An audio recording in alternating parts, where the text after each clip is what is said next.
We're here in Birmingham, Alabama, the Legacy Arena, about 50 miles from Tuscaloosa, where Deontay Wilder still lives and is a huge part of this community. It'll be a near sellout here in Birmingham tonight. And hi, everybody, I'm Brian Kenny. Welcome to the PBC back here on Fox. The heavyweight scene is shifting, and one of the places it is shifting to is right here in Alabama. The Tyson Fury-Vladimir Klitschko rematch has been pushed back, and certainly Anthony Joshua is a fighter on the way up. But right now, right here tonight, we will get to see a 6'7", power-punching, undefeated heavyweight titleist, and a man that many think is the best heavyweight in the world today. Chris Arreola stands in the way. He'll have something to say. And, of course, Deontay Wilder didn't even want this fight initially. He wanted Alexander Povetkin in Russia, and he wanted that $4 million purse. He didn't get it because Povetkin failed a drug test. Instead, he gets Arreola here tonight. Lots of options, but only, of course, if he wins. Here's our card tonight. We've got 3 fights coming your way. We'll start off with a good welterweight matchup. Unbeaten Sammy Vasquez, combat veteran for the National Guard, taking on former Olympic gold medalist Felix Diaz. Then, one of the spot's hottest prospects, 20-year-old Erickson Lubin, facing Ivan Montero. And then the main event, Deontay Wilder defending his heavyweight belt against the 35-year-old Chris Arreola, who gets a 3rd shot at a belt here tonight. Of course, Wilder with a record straight out of a video game. He's 36-0 with 35 knockouts in front of his hometown crowd here tonight. A lot to prove. Let's go to Wilder right now with our own Christine Leahy. Deontay, you have so many fans out there already. You're from Alabama. Your fans are here to cheer you on. It's your 2nd time fighting in this arena in front of them. Do you feed off of their energy, or do you feel some kind of distractions this week? I most definitely feel off their energy. You know, when I do my ring walk, and then when I step on the side of the ring, I put my hands in the air to breathe in that energy, and I slam it down and trap it in. And when I step on the road, that's just the indication that I'm ready. Do you feel any pressure to put on a good show tonight? No pressure at all. I just think it's an obligation that I must fulfill, and I'm the right man for the job, so I'm ready to go. A lot of people do not expect this one to go the distance. I saw on Twitter last night you said you've been waiting a long time to beat up on someone. Chris says he's here to win, he's here to fight. How do you envision this thing playing out? I think it's going to be a great, exciting fight from bell run 1 until the end. You know, I'm not looking for it to go the distance. I'm ready to go. Like I said before, you know, I got a lot of stress I need to relieve, and he's my punching bag for the night. All right, you said it best. Deontay, thanks. Good luck. Thank you so much. Wilder, of course, protected match carefully for a long time, but not anymore. He gets Arreola tonight, and Sammy Vasquez and Felix Diaz are next. On Fox here in this beautiful city, a little warm this time of year, but the people are so friendly, and they have come out in force to see Deontay Wilder tonight. And welcome back inside, everybody. I'm Brian Kenny, joined tonight by Virgil Hunter, one of the top trainers in the sport, and also the former junior welterweight champion of the world, undisputed, and currently a welterweight titleist, Danny Garcia. And Danny, you've been in this position. Let's start with Deontay Wilder. He wanted that fight with Povetkin. Now he faces a guy that everybody says, oh, he's going to beat Chris Arreola, but yet he's got to go out and perform, and he's going to be facing a guy who's coming after him in those early rounds. Yeah, for sure. Well, for Deontay Wilder, you know, he trained so many weeks, and he was getting ready for the biggest payday of his life, and his fight got canceled. When you're a great champion and you're a true warrior, you adapt to any situation. As far as him fighting in Alabama, he's done it before. I don't think it'll affect him, and I'm expecting a great heavyweight showdown tonight. Wilder just getting better and better. Again, they took the long road here, took their time. He only started boxing at the age of 19. Meantime, we start off with a good welterweight match. A guy who's kind of mentioning your name a little bit, Danny. That's Sammy Vasquez. Bring him on. You'll be talking to him after, I have a feeling. Sammy Vasquez and Felix Diaz. But Virgil, look, Diaz is an Olympic gold medalist. This should be an interesting fight. How deep is Vasquez in tonight? Well, considerably be deep. Vasquez could be considerably deep. I mean to say this. Diaz does have the pedigree. When you have an Olympic gold medal, you are one who has faced some of the best competition in the world in the amateur division. He's also undefeated in his mind. He had a loss against Lamont Peterson, but in a lot of people's mind, in his own, he won the fight. One thing we want to consider is both of them are southpaws. Vasquez did have a fall off with Luis Collazo. Diaz is filling the slot. He was ready to fight anyway. I look for an entertaining fight. I know you like the work ethic of Vasquez, too. Vasquez will get after it. Not stunning one-punch knockout power, however. He could have his hands full. Let's go to Christine Leahy right now with Vasquez. Sammy, we saw you this morning at breakfast. You were playing cornhole. Yesterday, you seemed very relaxed. How are you able to keep that demeanor before a fight like this? I'm just grateful, for the opportunity, and I'm blessed. And, I just take the opportunity that I'm given and just have fun with it. I go in the ring every time and have fun, enjoy myself. I love boxing, and, it's no different. We train twice a day, every day for the last 9 weeks, and, this is no different than sparring. Okay. You yourself never made it to the Olympics, but the guy that you're fighting tonight won gold back in 2008. Do you almost look at this as kind of an opportunity to get a medal yourself in a weird way? I mean, that was the amateurs. I don't really live in the past. I mean, it's a notch on my belt, personally. But at the same time, we're professionals, and this is the sport I'm looking for. And I want to get a world title, and he's in my way. And whether he got a gold medal or not, the real answer is getting a world title, and I'm not going to let him take that from me. All right, Sammy, good luck tonight. Thank you. We are about to get started here on Fox. Live boxing is next. Sammy Vasquez versus Felix Diaz here in Birmingham.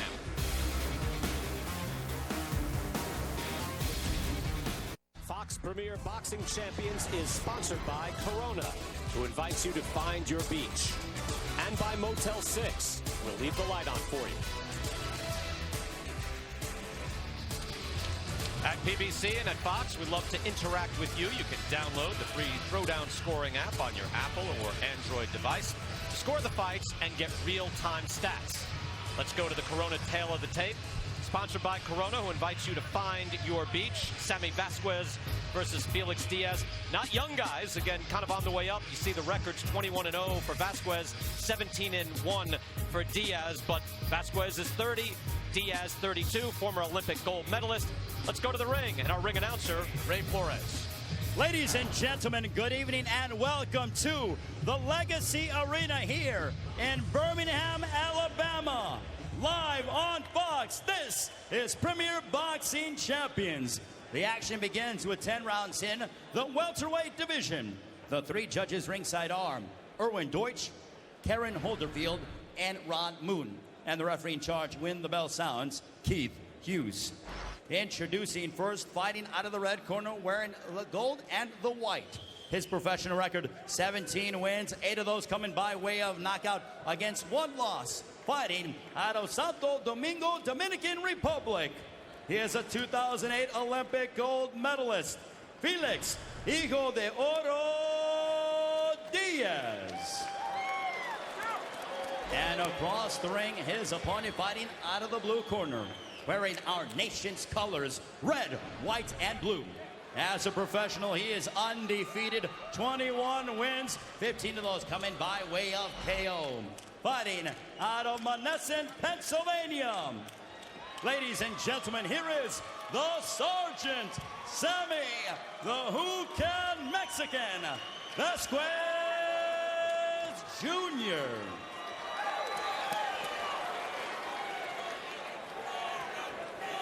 All right, fighters.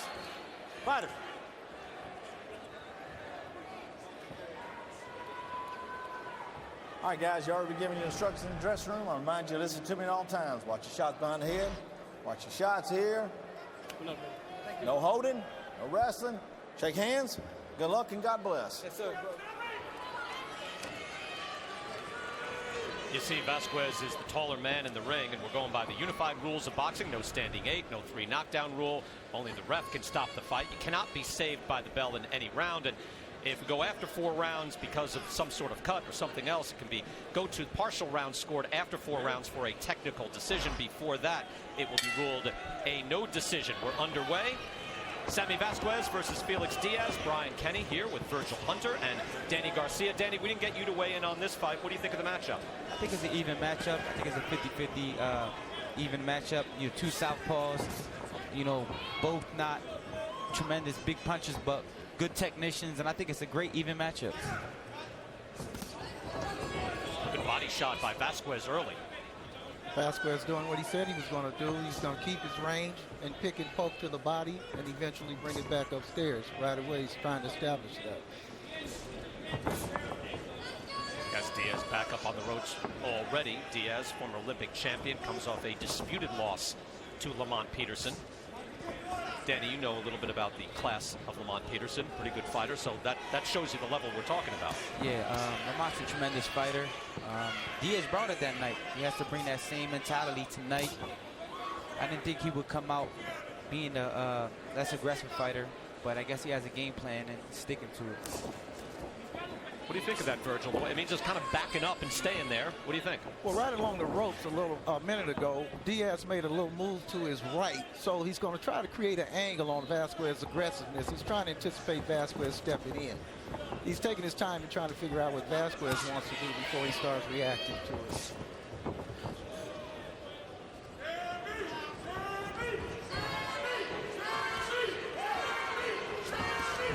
That's what he wants to do. He's trying to step over with his rear leg and create that angle and throw further left and come back with the hook. Danny, you can imagine, again, this was supposed to be Luis Collazo against Vasquez, so, you know, you've got to match him up and say, hey, we still want to keep this date. We want to keep you active. What do you think of Felix Diaz? You must think, hey, wait a second. This guy might be even better than Luis Collazo. Yeah, that's a quality fighter, Olympic gold medalist. That was my Olympic year. You know, I didn't make it to the Olympics, but he won the gold medal, first Dominican ever to win a gold medal. So this guy's not a pushover. He's coming here to win. Yeah, he came back to the Dominican Republic as a conquering hero. They had a big parade for him. I noticed he's trying to land that left hand, that overhand left. He's waiting for Vasquez to throw, then he throws the overhand left. Indeed, he did it a couple times this round. Just missed one. Vasquez is keeping his right hand real low. Whether he's trying to bait him into it or not and counter, we don't know, but Diaz definitely sees it. Final 30 seconds. What do you think of the work rate, quickly, Virgil? I'm surprised by Vasquez again. The work rate is slowed down a bit here in the first round. Well, it has to. He's fighting somebody who's not a pushover. You're talking about an Olympic gold medalist with a high pedigree, and you have to take your time. You just can't go in reckless. So it's a fill-out round. I wouldn't be surprised if the second round sort of simulates this one. We're through one.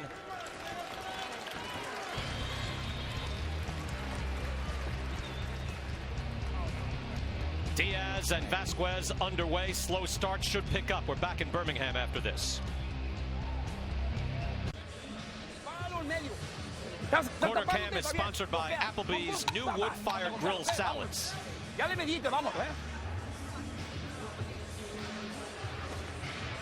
Felix Diaz kind of taking the air out of the ball in round one.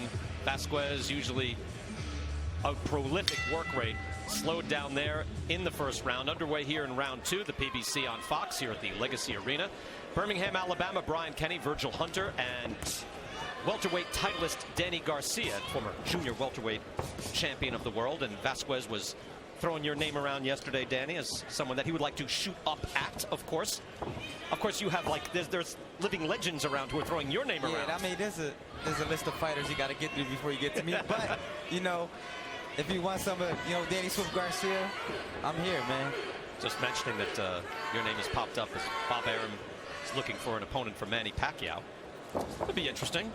Man, it will be a great fight. Puncher versus puncher. Two fighters who like to fight and get it in. And who he has to call to make that fight happen. We can definitely make that fight happen. You're not easy. You're not hard to find. You're out there. Exactly. One thing Vasquez is doing well, he's dropping down to the height of Diaz, so it makes it a little more difficult for Diaz to bring something over the top. But as I said, in the last round, it's still more of a fill-out round because you have two quick fighters here. And Vasquez has speed, and so does Diaz, so he's probably in here with the quickest fighters he's fought so far in his career. Vasquez, again, 30 years old, only 19-0, 13 KOs. But again, 2 tours in Iraq with the National Guard. 2005 and 2008, so that took a good bit of his time. He was in actual combat. He was a senior scout gunner on a striker vehicle, which is kind of being on point. You're the eyes and ears for your vehicle, and you can only imagine the terror that you go through there in combat. Diaz slipping there. Behind the head. Boxing, he says, helps him deal with post-traumatic stress disorder.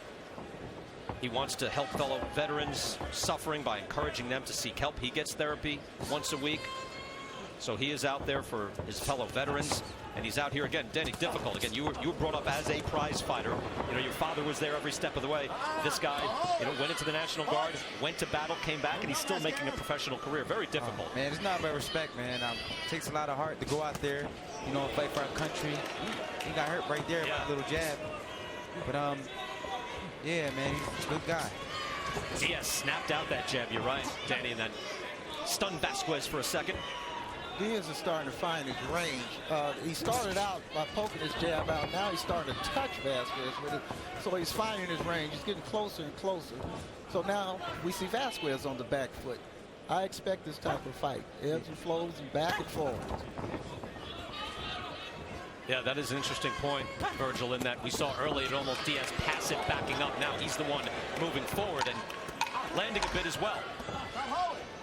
Diaz seems like he has a little bit of a stronger punch than Vasquez. I agree with you, Dan.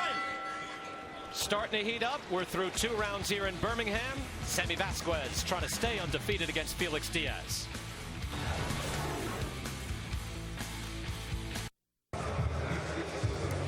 Welcome back to Birmingham. I'm Christine Leahy. I talked to Felix Diaz yesterday about some of his background in growing up. He is from the Dominican Republic, still lives in the same town that he grew up in, and he said that his friends and family still treat him the same. But after he won gold in 2008, he bought the house that he grew up in. He said that the town threw him a parade, and most of all, he's just so proud to come from a place with such limited resources and work hard to be where he is now. Brian? Christine, thank you. Yeah, he came back as a conquering hero, and he is now a captain in the Air Force Reserve in the Dominican Republic, in charge of the sports division of the military. Big fan of a lot of baseball players out there as well. Obviously, the Dominican Republic, a hotbed of baseball. Round 3, Sammy Vasquez versus Felix Diaz. Ryan, one thing that you alluded to was Vasquez's activity rate. Now, his last fight, he knocked out Aaron Martinez, so sometimes that can convince a fighter that he's a puncher, and he'll be looking for a knockout in this fight. In the fighter's meeting, he said he was looking for a knockout. So is he himself, or who he is, or does he think he's turned into a puncher all of a sudden? What do you think so far? It's a back-and-forth fight. I give Vasquez the slight edge. Diaz closing the distance. It's becoming more and more interesting. It's anybody's fight now. It's up for grabs. No, you're right. In that Martinez fight, like, it was Vasquez coming forward constantly, touching him, and dictating, even if he didn't look dominant, because the fight was less than thrilling. But he was still dictating and eventually broke his man down mentally. Exactly. But again, can he do that with Diaz, who's got the quickness, who's got the intelligence, the ring pedigree, and seems to know what he wants to do. It's a matter of can he get it going more frequently here. Diaz looking for a counter right, now finds the body. That was a very interesting punch to the liver by Diaz. He went around Vasquez's elbow, so he seems to know where that target is. Diaz now lunging in at times, a little clumsy, but he's getting inside. And you're right, he threw that left hook with a little bit of conviction. You just touch a guy in there, you can hurt him. And Vasquez is standing straight up. Diaz is getting Vasquez in a war now, which would give Diaz the advantage. I noticed that Diaz is reacting better to Vasquez punches than Vasquez punches reacting to Diaz punches. It's a good point. He's getting in the pocket too. Diaz started to snap off that jab initially coming in. And Virgil, you touched on it. I mean, obviously with an Olympic gold medal, the amateur pedigree is there, but when you have so many amateur fights, you're just calm walking into every situation. You can see how calm he was at the start, even in a fight that means not everything in his career, but just about. Again, you come off a loss, fine. Lamont Peterson, it was close, but you lose again, you're falling out of the winner's bracket, Dan. Yeah. He has to have the winner's mentality. Now he has to be hungry, like he just did right there. Take it to him, and overhand lefts and right hooks. He has to be the hungry fighter. He has to want this fight. Diaz wants it here. He's keeping that arm loose, and Keith Hughes is letting him fight. So I was just pushed down there. He was doing a good job in letting the fighters fight because Diaz had that arm loose. You don't have to break them up, and now Diaz on the attack. Good close to the end of that round. Diaz brings it to Vasquez. We're back after this. We're back here live at the Legacy Arena in Birmingham, Alabama. Joel Diaz, trainer of Felix Diaz, no relation. Sammy Vasquez there in his corner. And a very different round there. Diaz started to pick it up. And I just, you know what, I like his mentality. He had one arm trapped. He kept the other arm loose and just kept flailing and scoring. Those are scoring shots, Danny. Yeah, it seemed like it dazed Vasquez a little bit too. You know, he wrapped up with him and he kind of went down to the canvas a little bit. He might have been a little dazed by that rally by Diaz. Round 4 scheduled for 10. Sammy Vasquez undefeated. Felix Diaz off one loss and a close loss to Lamont Peterson. So good welterweight matchup here. Two guys on the way up. One thing we have to take into account, Brian, that Diaz is with Joel Diaz now, who's a no-nonsense coach who has the great ability to teach an in-fighting game in an aggressive type of style. And Diaz is showing that he's picking up what Joel is teaching. And as you say that, Virgil, he just ripped a left right across the body of Vasquez. That was a nice shot. Left uppercut right inside. And he has Vasquez leery right now.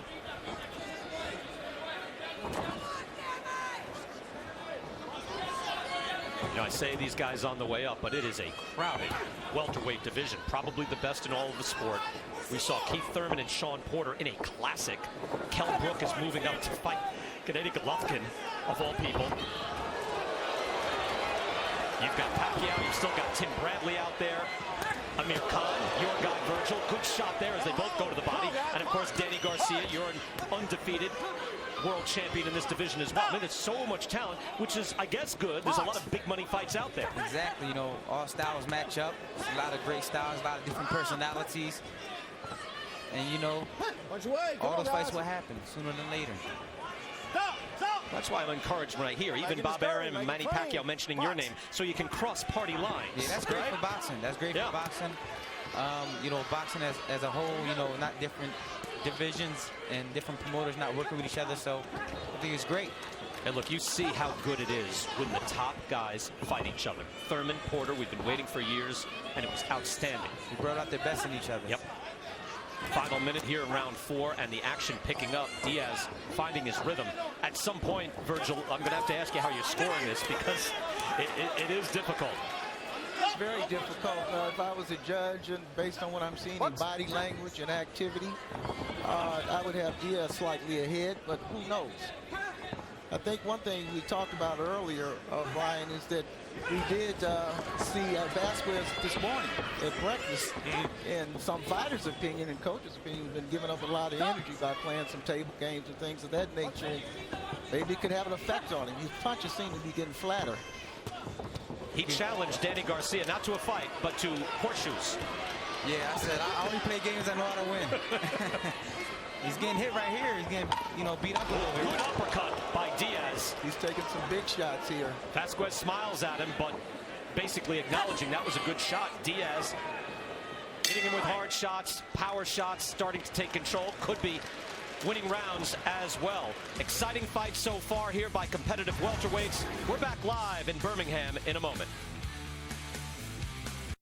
Boom! Back live here in Birmingham, Alabama. Joel Diaz there in the corner.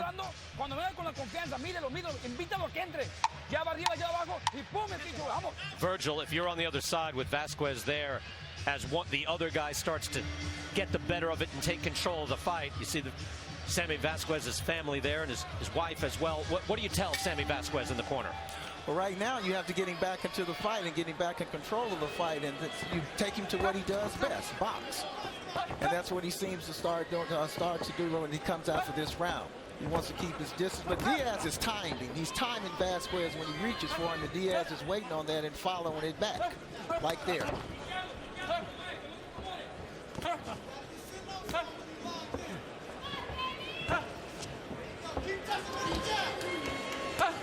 Vasquez starting to show the wear and tear of the punches around the forehead and around the bridge of the eyes. He's getting hit with a lot of clean punches in the last couple of rounds, especially in the clinches and those overhand lefts and right hooks. If you look at the body language of the two fighters, Diaz is very confident at this moment. Vasquez is trying to figure out what's going on right here. This wasn't supposed to be happening, but it is. Marcos Villegas has our unofficial scorecard, and I mentioned to you, Virgil, a moment ago, I'm interested in how you'd be scoring these rounds. Now, maybe the last round perhaps was, you know, moving up toward Diaz, but you see, Marcos had Vasquez winning the first 3 rounds. And it comes down to, and look, this is very controversial. You can get into the scoring. A lot of times, neither guy is really winning the round, and you can have one fighter winning close round after round after round. Doesn't mean he's blowing them out, but it means he's winning the close rounds, and Marcos believes that Vasquez is on top. I mean, look, that's the way you score the fight. I think the difference is Diaz is hurting Vasquez with these punches. And Vasquez is doing some good work, but he's not hurting him. He looked like he's getting backed up. He's a little weak. He's doing a good job at boxing, but Diaz is landing the better, clean, effective punches. Diaz is also imposing his will. He is moving forward no matter what on Vasquez here as he tries to fire off some power shots. Vasquez can't lay on the ropes and let this guy beat him up, take energy away. He has to circle out of there. His fight's in the middle of the ring, center of the ring, using that jab. I have to say, I like the job Keith Hughes is doing, too. He only gets involved when he has to. He's letting Diaz fight his fight. Winging shots coming out from Diaz. Well, Vasquez is facing speed for the first time in his pro career, and he's not sure what to do with it. And so he's uncertain right now. He felt that he was going to come out here and just one way dictate this fight, and it's not going his way right now. Diaz very comfortable, landed the big shots. It's slowly going Diaz's way. There's the body language I'm talking about. He makes Diaz look great in this situation. He's roughing him up right now. Uppercut and hook combination nicely done by Felix Diaz. Watch Diaz as he uses his legs and shifts different positions. And Vasquez is keeping his feet in a standstill position, so Diaz is able to work him everywhere. Big shot landed there. He's hurt. Overhand lefts landed by Felix Diaz. As we end the round, Diaz coming on strong.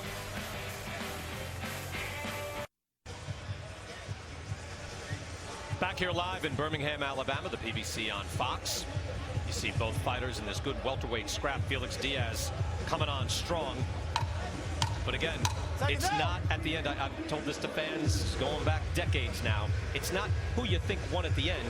It's the scorecard you turn in round after round after round. Marcos Villegas just put out his unofficial scorecard. You could still have Vasquez ahead, even if you think Diaz is getting the better of it. And I think we're starting to think that, especially in these last 2 rounds. Likely winning these last 2. Now round 6 scheduled for 10. This is a very pivotal round. If Vasquez doesn't take back control of this fight, he's going to really get a big hole for himself. Well, Virgil, what do you think he should be doing? I mean, like technically, doubling up on a jab, moving forward, circling a certain way. What physically should he be doing? Whoa! Stepped on his shoe right there. Stepped on his shoe. Well, as I said earlier, he had stopped his previous opponent, Aaron Martinez, in the last fight. And sometimes you can con yourself into thinking that you're a puncher. So he's not doing what he does best. What he does best is box in and out, put combinations together. His work rate is high, and basically overwhelms the opponent, like in that situation right there. Tell you what, those are scoring shots right there. So again, as we're talking, scoring shots are happening from Vasquez. So now the work rate takes over. He's got Diaz backing up. Now there's Diaz again, timing him as he comes forward. Now he's got him on the ropes where he wants to. Let's see if Diaz shifts his feet again. Vasquez to keep his in place. Seems like Diaz waits for Vasquez to get him on the ropes, to stay on the ropes, block a little bit of punches, get him tired. Exactly. Then he comes back and attacks him. And he's let Vasquez to dictate the head position so he can counter off of that. If Vasquez moves his head to the other shoulder, that's when Diaz will work. Nice sneaky body shot there by Vasquez inside. Again, we're halfway through the round, and in the first part of the round, you saw Vasquez landing, not hurting Diaz, but when you're landing scoring shots, you are piling up points. Do you ever have that in your head, Danny, where like, hey, am I leading this round? Do I have to do more? How much energy do I need to expend? I just try to be as consistent as I can be. You know, to me, every round is a championship round, and I go every round and take every round like it's my last. Do you know what round it is when you're in the middle of it, or does that go away? No, I'm aware of the situation every round. Hard shots by Vasquez as he comes inside there. I'm just wondering how much you think about how long you have to go. Oh, no, I'm never thinking about that. You know, it's a fight. We prepared one round at a time, get the job done. Diaz landed a real nice body shot underneath. I don't think our viewers would see it. It's up above us. He landed a real nice body shot underneath to sort of floors Vasquez in his tracks. This is where Vasquez does not want to be. The Diaz shifts over again. It comes back over. This is where he does not want to be. Solid connecting shot there. Left hand straight to Vasquez's head. So now he takes control in the final minutes. Now this is an interesting round to see what the judges have to do with it. Diaz definitely came on strong. Vasquez, a lot of scoring shots. And Diaz again in the final seconds. Uppercut lands as well in the final seconds of the 6th round. Exciting action. Diaz late. We're back after this in Birmingham.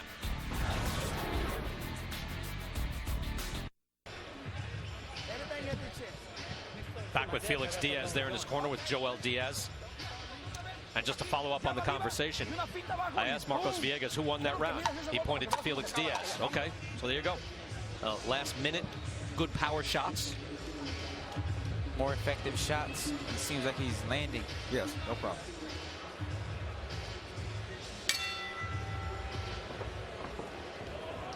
Yes, no problem. Diaz very motivated.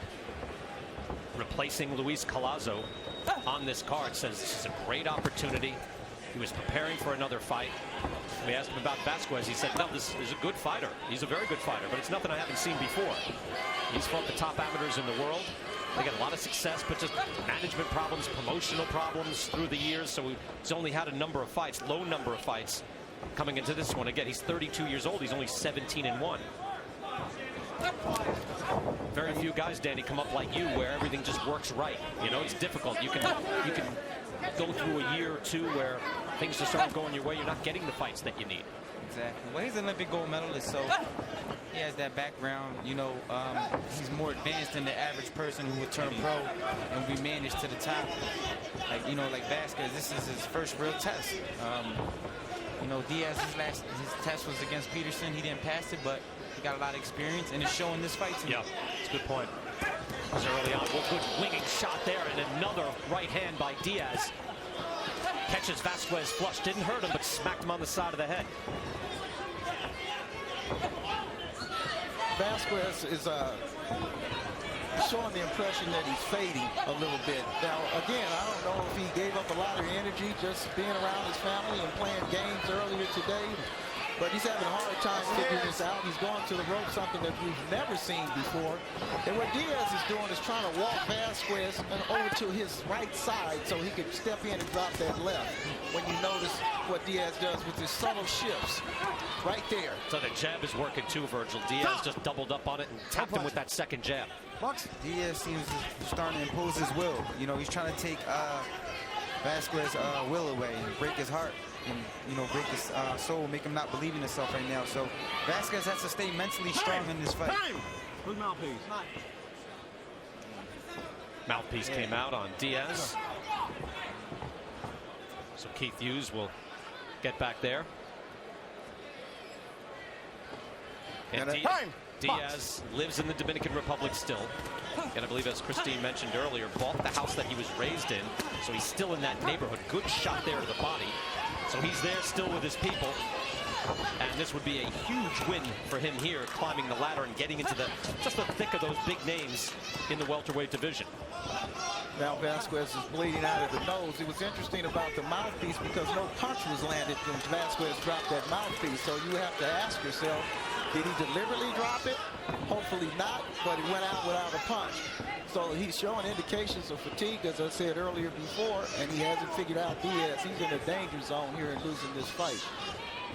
Diaz seems to be getting stronger. He's like a little bull right now. Just hopping around, Early on, we did not see that. Now he's gaining confidence, gaining steam, landing shots, and taking control as we come to the final seconds of round 7. Interesting fight. 1-0 might go. The O from Sammy Vasquez.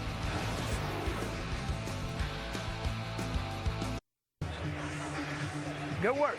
Good jab. Good jab. Sammy Vasquez there in his corner, 19-0. Good work. That you took back control. Now, don't let him win in these last 10 seconds. Come on, we can win or lose in the 10. We got to be all the way through. Being told to fight through to the end of the round, that does have an effect in the final seconds. Sammy's wife, Del Rey, big supporter of his and helping his life stay on track after his 2 combat missions in Iraq. He's there with 2 of his stepdaughters. They have 3 girls all together. First time for the older girls to be here and watch Sammy fight. Obviously, a lot of trepidation from Del Rey right now, watching Sammy take on Felix Diaz, who is picking up steam.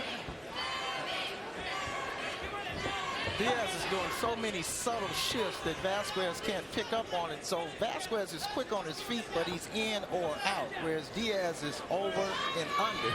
And so that throws Vasquez off a little bit and leaves him open for counter shots. Oh, another right hook by Diaz. And another thing Diaz is doing well is luring him in and then beating him to the punch by stepping in. What is he doing holding the pads there for him? Like he's looking to smack away his first shot and counter. Well, he's feeling good. He knows he's in control of this fight, so he's feeling good. So he's getting his second win. He feels Vasquez punches. He knows if they're hurting him or not, and they're not hurting him. So he's getting more and more aggressive. He can come in when he wants to. He can back Vasquez up when he wants to. He's giving him a working over this round. So far. Vasquez's mouth is wide open. He's bleeding out of the mouth, bleeding out of the nose, and he's conceding by tapping gloves with Diaz. I don't like the way his mouth looks. The blood looks real thick in his mouth.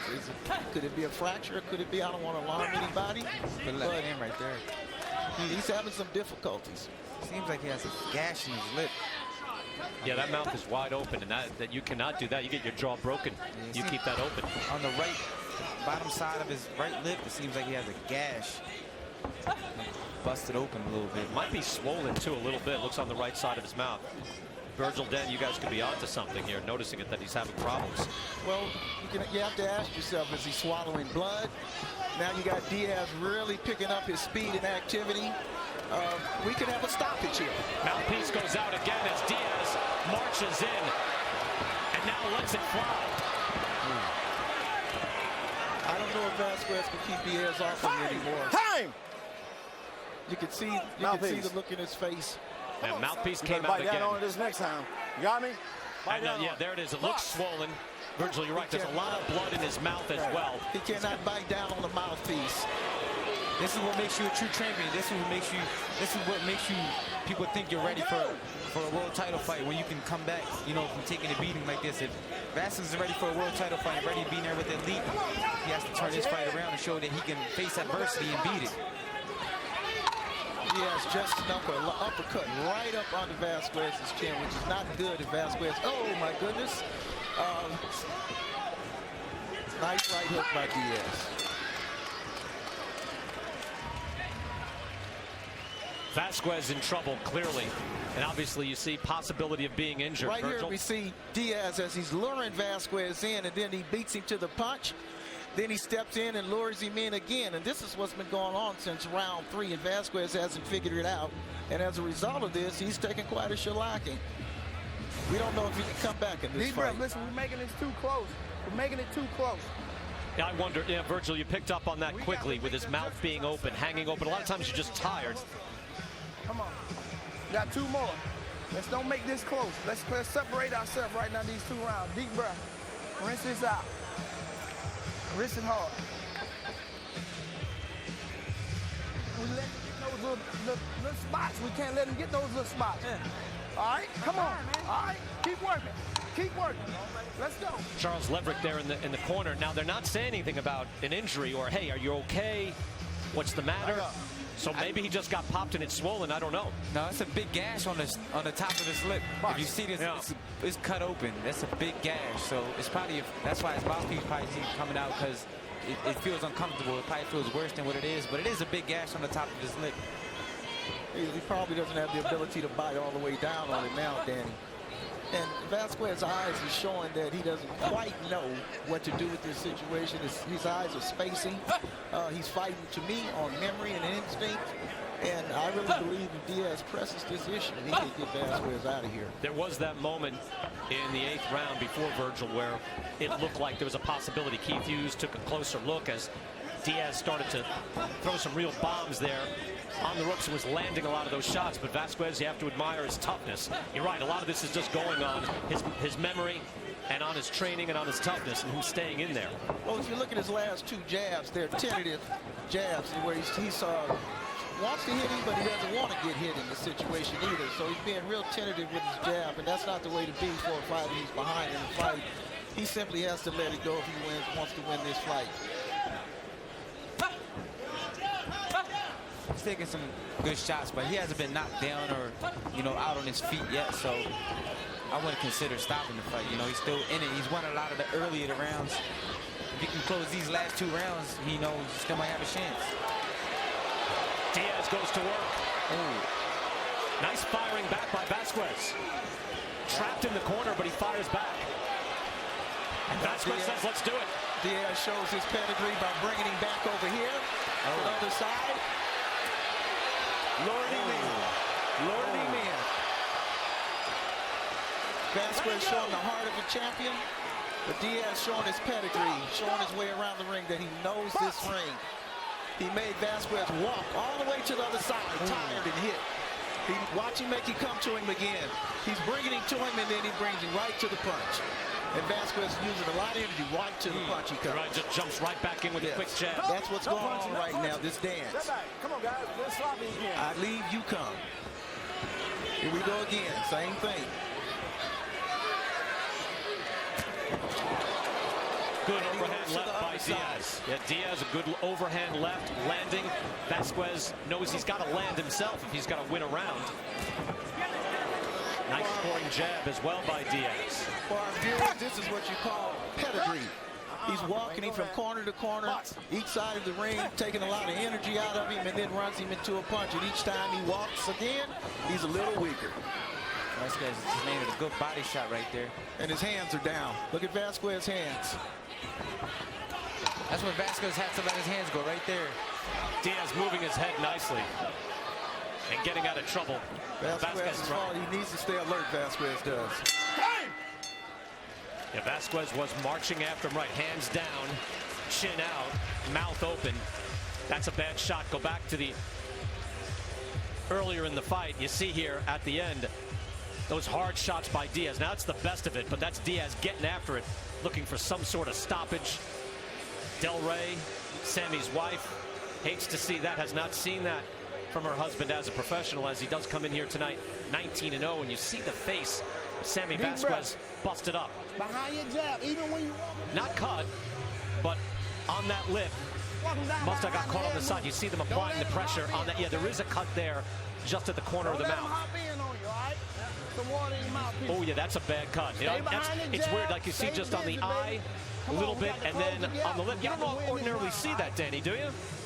No, not really. That means he got hit with a good punch. I had the same scar when I was a kid. I was playing football, got elbowed, and the football injury. Yeah, the stitches went in all the way in and around. So that cuts in his mouth too. It's just not on the outside.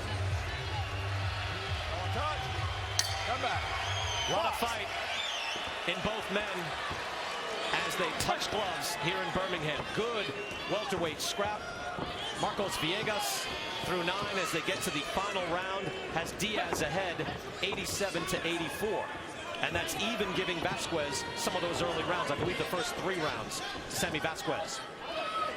Sammy needs to let his combinations go without having bad intentions on it and simply win the round if he's going to have a chance to be in this fight for a victory, either a draw.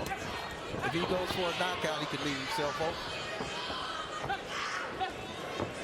Well, what do you tell a guy then, Virgil, if he's behind and that's his only shot? Well, yeah, he has to do it that way. He has to keep touching, and hope that he sneaks something in. But so far, he's tried the last 2 or 3 rounds, and he's gotten the worst of it. Right there, he's doing quite well. But is Diaz laying a trap? Is he playing possum? Diaz feels like he has this fight, so he can afford to kind of coast and let Vasquez work hard in the early part of the round, and then he closes the show. Felix Diaz, a replacement for Luis Collazo, making the most of his opportunity. looking to hang a loss, the first professional loss on Sammy Vasquez.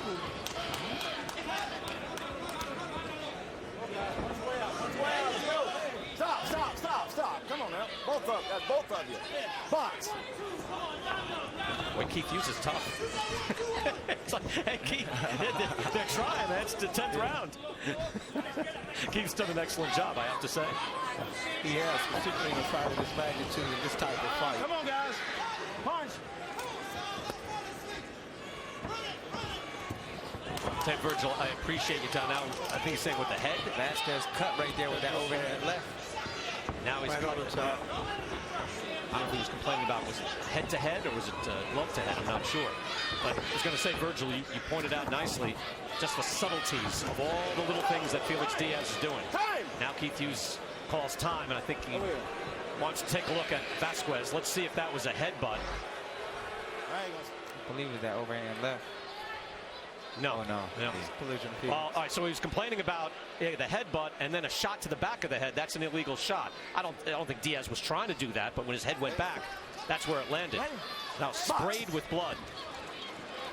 Sammy Vasquez bothered by this, but again, what he's been through in his life, this is not going to stop him. Might not be enough to win rounds and win this fight, but the toughness is just built into this guy.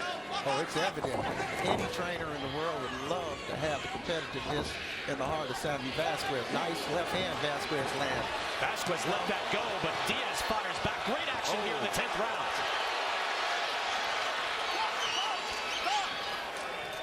Vasquez just landed some good shots right there. He has to step on it again. Diaz is playing possum. See, he's playing possum, and he cracks Vasquez. Not going to take a point. I think he's going to take a point from him. He said last time if he does it again, he'll take a point. Pop that mouthpiece right out. They put it back in the final 20 seconds. Diaz played possum. 1 point, mouthpiece. 1 point, mouthpiece. Yeah, so Keith Hughes is taking a point away, even though a punch took that mouthpiece right out. You agree with that? 10 seconds. You have to, because the refs gave him the warnings. A lot of times, you know, you have to have that custom mouthpiece so you can get ready for those type of situations. We don't know what he has, the type of mouthpiece that he has, if it's custom, if it's fitted well. Usually they're so tight. Well, it might not matter. That point might put it away, but likely Diaz has spread things out in the final rounds. Good action fight between Vasquez and Diaz. Will have the decision when we return here live on Fox. Our punch stats are sponsored by Motel 6. We'll leave the light on for you. And look at this. I wouldn't have expected that. So close. Thrown, landed, virtually the same between Felix Diaz and Sammy Vasquez. Diaz fighting a beautiful fight late. Vasquez had a point taken away late as well. Let's go to Ray Flores and get the decision. Ladies and gentlemen, having gone the distance, we go to the scorecards. Here are your score totals. Judge at ringside, Karen Holderfield, scores the bout 96-94 for Diaz. Judges Erwin Deutsch and Ron Moon scored the bout 95-95. This bout has been declared a majority draw. Wow. Sammy's wife Delray there. You've got to be pleased with getting a draw out of this fight. We're a bit surprised. Again, Marcos Villegas had early rounds going for Sammy Vasquez, and yet late we thought Diaz had done enough. What do we think? There were some close rounds in there that went back and forth. You know, it was a close fight. I thought Diaz edged it out, but you know, you never know. Could be some close rounds early on. Virgil, your thoughts? It was early on. I'm speaking strictly from a coach's perspective from watching the fight. I gave the fight to Diaz. I love Sammy Vasquez, and his coach, Charles Evers, is a good friend of mine. But you don't want to upset the momentum of another fighter's career. Unfortunate for Diaz, unfortunate for both of them. Again, I have to go back earlier in the day this morning when we saw Vasquez giving up a lot of energy. I don't know if that's part of his preparation or anything like that, but I'm sure it took effect. If it was me in that position, he would not have been around his family. He would have been in his room resting and not giving up so much energy. But that's just me. I don't knock anybody else's way they do it. We are hearing that the commission is recalculating. Okay, I guess they just want to take a look. Marcos Villegas, by the way, our unofficial ringside judge, had it 96-93 for Felix Diaz. So we're not outraged, but we are surprised, correct? Is that a way to characterize it, Danny? It was a good fight. Both fighters, you know, landed some clean shots. I thought Diaz landed the cleaner shots, but like I said, there were a few rounds in there that could have went either way. And I think that was the reason why we had a draw. But I think Vasquez is going to learn a lot from this fight. This was his first real test, and I believe he will grow after this fight. Good message there on the T-shirt there from Diaz, and an outstanding performance. He has a lot to be proud of here in Birmingham. Vasquez stays undefeated. A draw hung on him here tonight. Back with much more here in Alabama. Back here live at the Legacy Arena in Birmingham, Alabama. As you can see, we have an upon further review situation. The Alabama Commission was in fact recalculating the scorecards. Let's go back to Ray Flores. We're not done yet. Ladies and gentlemen, having recalculated the scorecards, we go to the scorecards. Here are your new score totals. Judge at ringside, Karen Holderfield, scores the bout 96-93. And judges Ron Moon and Erwin Deutsch scored the bout 95-94 for your winner by unanimous decision, Felix Hijo de Oro Diaz. All right, so there was a point taken away in the 10th round by Keith Hughes, the referee. Did the judges not calculate? Because it seems like 1 point just came off the books. Did they not calculate that 1 point? Well, it could not have. But what was disturbing is that if they hadn't have taken that point, Vasquez would have won the fight. But I would like to say, Brian, that I commend the commission of the state of Alabama, and I hope it sets a precedent for all the other commissions. When you see something that dictates right before your eyes what is true, that some of the other commissions in other states will follow suit. It was a great call. I commend the state of Alabama. Well, they've got to try to get it right. And now as they get it right, Sammy Vasquez does get the first loss of his professional career. Got to be tough for him, but exhilarating for Felix Diaz as he does earn a victory the second time around. Back after this in Birmingham. Welcome back to Birmingham, Alabama. We've had an interesting start here. It's not like that's unprecedented. We'll talk about what just happened in that first fight, but the Corona Tale of the Tape, again, sponsored by Corona, who invites you to find your beach. Erickson Lubin, 20 years old, a full 5'11", 156-pounder. Ivan Montero at 6'2", only 25 years old, but much older man here in this fight. Lubin, one of the more aggressive young fighters in the sport. He's got pop with both hands, Danny. Yeah, I like Lubin. He's a good young fighter. He's southpaw. Seems like he has power in both hands. Seems like a disciplined kid, and I can't wait to see what he does tonight. Turned pro at the age of 18. He is 15-0, 11 knockouts. Again, only 20 now. Confident kid, raised in Tampa. Calls his left the sledgehammer and the right the jackhammer. Some good nicknames for both hands. Ready for this fight? Let's go to Ray Flores. Ladies and gentlemen, live on Fox from Birmingham, Alabama. Premier Boxing Champions now features 8 rounds in the junior middleweight division. The 3 judges ringside are Noah Oliver, Keith Thibodeau, and John Westerterp. And the referee in charge, when the bell sounds, Flynn Gerald. Introducing to you first, fighting out of the red corner, wearing the black trunks trimmed with the gold.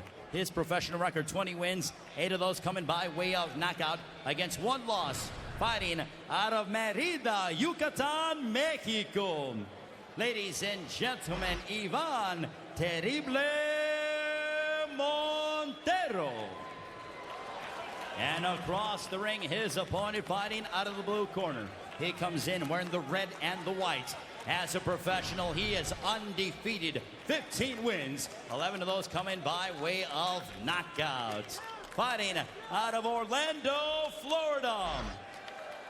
Here is the fast-rising Erickson Hammer Lubin.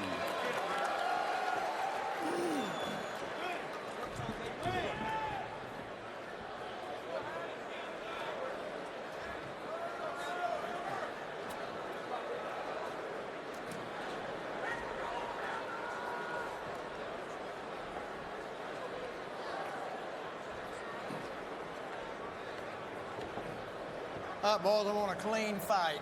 This right here is fine. This right here is a little low. When I say break, I want to punch and stop, then a full step back. Do you understand that? Do you understand that? Does he understand that? Any questions over here? Questions over here?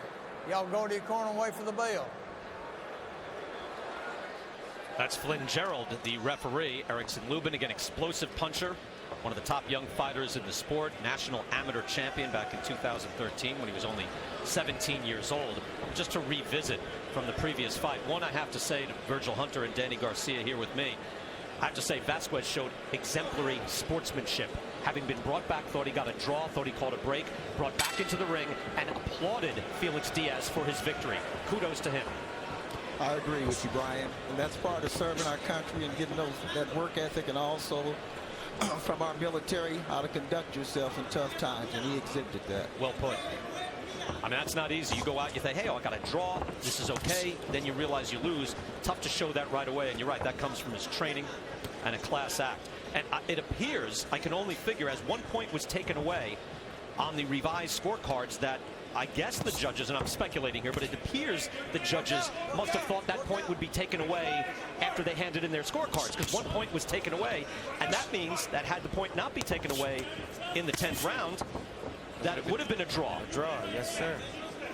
Unless they scored the last round 9-9, they gave the last round to Vasquez and didn't give it to Diaz. Now I'm all confused, Dan. Now I'm like, wait, I thought I just figured it out. Now I'm not sure. All right, we'll move on to this fight again. In the main event, Deontay Wilder and Chris Arreola still to come. That fight is up next. Right now we get to see a 20-year-old Erickson Lubin, again, who was signed by Mike Tyson's promotional group at the age of 18, came out and was really targeting these Olympic Games, which will start next month. Instead, he's out here fighting as a pro. Says he has no regrets. He did say that, and it was actually a lot of controversy about his decision to turn pro, which was his sole decision only, but it was quite a battle going on between USA Boxing and the pro game there, but it was Erickson's decision. He indicated that. Here he is, undefeated, on the cusp of doing some great things in his division and showing his ring generalship so far. I like to see him go to the body a little bit.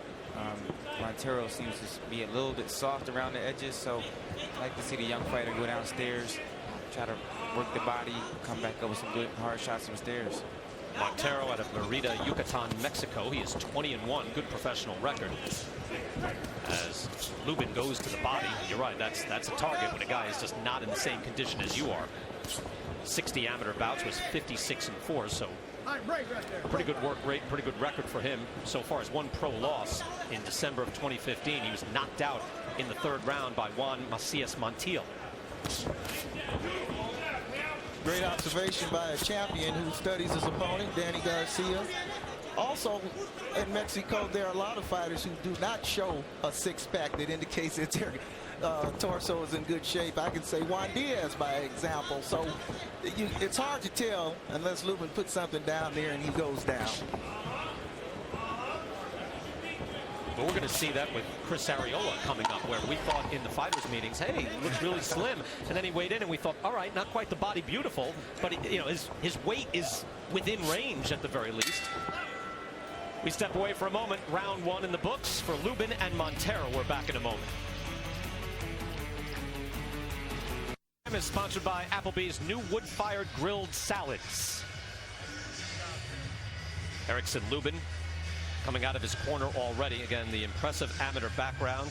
National Golden Gloves champion, 143-17 amateur record. A little slow opener there in the first round, fellas. Yeah, both fighters a little cautious, trying to test each other out. It's common for a first round. Brian, I believe he was 143-7. Oh, really? Yes. All right. Well, I can see why you said 17. Sounds. No, those are 10 losses that he doesn't want to give. I hear you. Right. Said he does not, again, as I mentioned, regret turning pro. Said, hey, I'm getting paid. I get to fight with no headgear. And I like the pace my team has me on. You know, moving up. Again, young kid already, 15-0. Montero so far has given a good account of himself. He seems to know his way around the ring, and he seems to know what he wants to do. Right there, he threw a nice combination and finished with a clean body shot. And he came to fight. He didn't come to lay down. I'd like to see Lubin use his jab a little bit more. He's giving Montero, you know, the chance to land a lot of punches on him because he's not using his jab. Then we get close. Good combination there by Lubin. There goes that body shot I was talking about.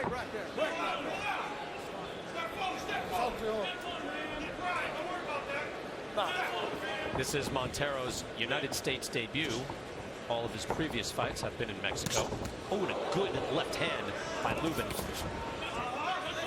And that did some damage. Good shot, overhand left around the guard. Lubin is fighting a smart fight because Montero's bringing punches from everywhere with bad intentions on. He just landed a nice left hook there. And Lubin is showing his pedigree by having to adjust to this. Every fight won't be easy. He'll find that coming up the ladder. And Montero is a big step so far in this fight. You know what, Virgil? That was a hair trigger hook, too. He just slipped and just drilled it right in there. That was beautifully done.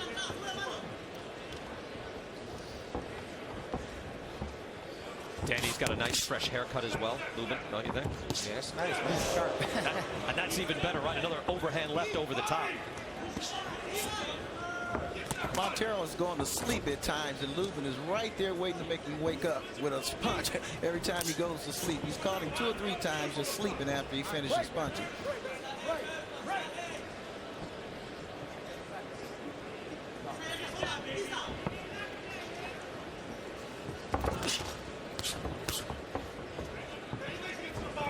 He's already 154 pounds. I get the impression, Virgil, correct me if you disagree with me, it looks like he's going to grow into something very different, don't you think? Well, at his age, at 154 pounds, middleweight is not out of the question. Whether he goes super middleweight or not, time to tell. But I do see middleweight in his future. But because of his age, I believe he can hold 154 maybe for the next 5 or 6 years. Oh, that long? Okay. Well, if you look at his legs, he doesn't have the big legs to carry the weight real quick. It'll gradually come on him. Lubin showing the power, showing the left hand.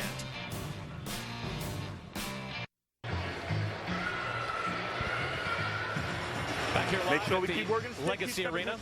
When you step to the side, run the left uppercut, finish with the hook, all right? Jason Galarza, trainer there for Erickson Lubin. As Lubin has started to let loose with his hands. Montero getting the worst of it so far, but making it competitive. Get a big 6'2" for Montero at 154 pounds. Junior middleweight fight.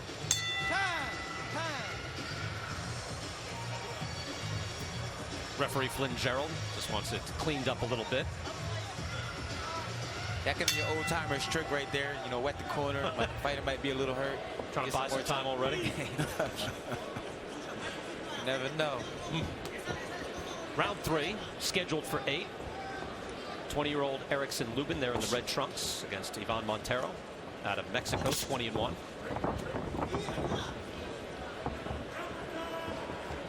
This is an excellent fight for Lubin's development. Montero with his height and his octopus type of style. He's swarming and swinging from everywhere. Not showing much boxing technique, but showing fighting ability. And these guys take time to adjust to. You just don't go in there and stop him in 1 or 2 rounds. He's never been stopped. He's been knocked down once, so he shows that he knows what he's doing in there. Right.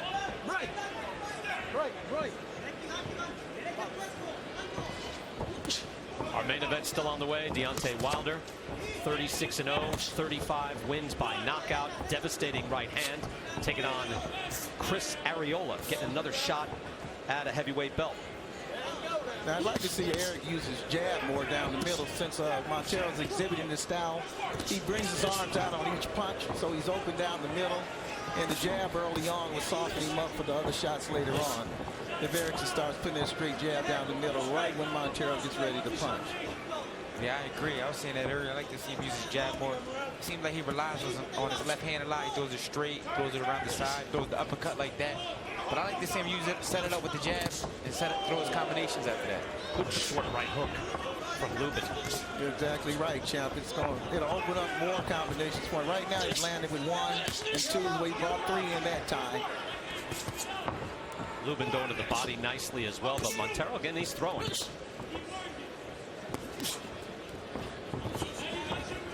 So far, it's a workmanlike performance from Lubin. But again, I will say that this is a good learning curve fight for him. This is what takes him to the championship. This is what hones his craft. And he's not being babied. He's been fed good opposition. You have to have, just the right level of progression, Virgil, correct? Correct. Yes, you do. You know, we've seen that with Deontay Wilder, criticized for so long. Hey, come on, fight somebody. Meantime, he started boxing when he was 19. It's like, no, we're not going to jump in with a Klitschko right away, and they didn't. But now he sits at least toward the top of the world, if not at the very top. He's among the top handful of heavyweights in the world, and could make a statement here tonight, show himself to be the very best in the world. Right there, Eric did a dangerous thing. He threw one punch and he kept his head right there. Montero just missed a hook. So when he throws one punch, he's going to either have to step out to the side or he's going to have to drop down. Good straight left hand by Lubin. Over the top lands. We're through 3.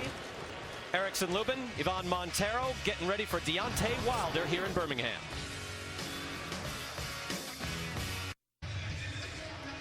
Back here at the Legacy Arena, live here in Birmingham, Alabama. It's the PBC on Fox.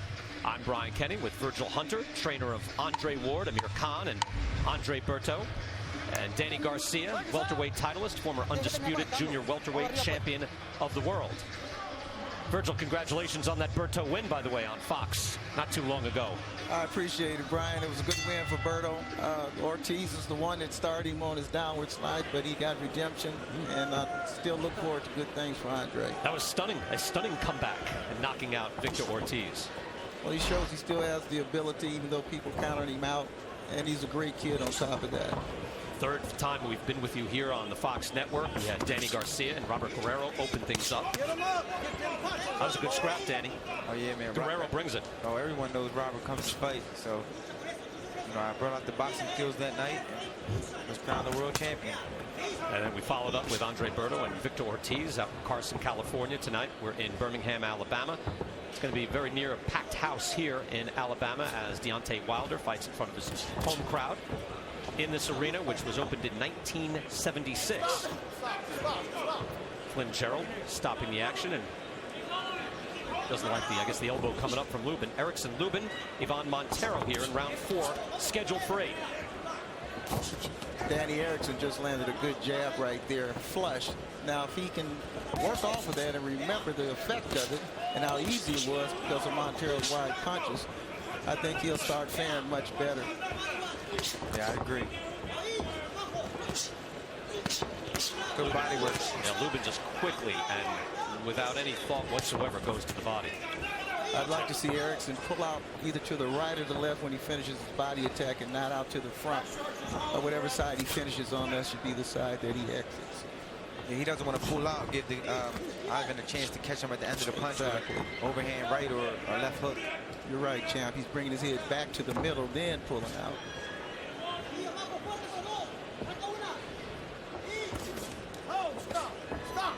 Stop. 2 times. Get him up. 2 times.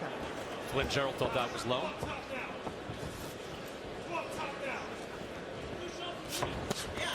Nice body shot by Montero. Was. Erickson needs to pick his jab up, down the pipe, up and down, and make those adjustments. I can't say it enough. You know, Danny, you've been there before. We mentioned this earlier with Wilder taking on Chris Arreola. Yeah, you're in there with a guy that you're supposed to beat, you expect to beat. Gerald again is now saying Lubin's punches have to go up. But, you know, there's a guy in there that has his own story, that has his own ideas. Exactly. You can never overlook anybody. You know, as a young prospect, I know how Lubin feels. You know, used to go in there and knocking guys out 1 or 2 rounds. But as you climb up the ladder in the ranks, you really have to have a certain attack to knock people out. You just can't go in there, load up, throw big punches. But he'll learn as he goes on. And right now he's doing a good job, and Ivan's giving him a good test. Lubin there right on that waistband. And then again. Okay. And now he's saying that shot was low. 2 times. Next time taking a point.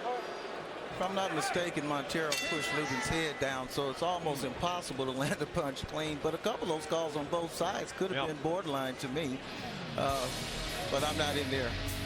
We'll take closer looks at those. Flynn Gerald said could take a point away. Sees that one more time. We're back in a moment.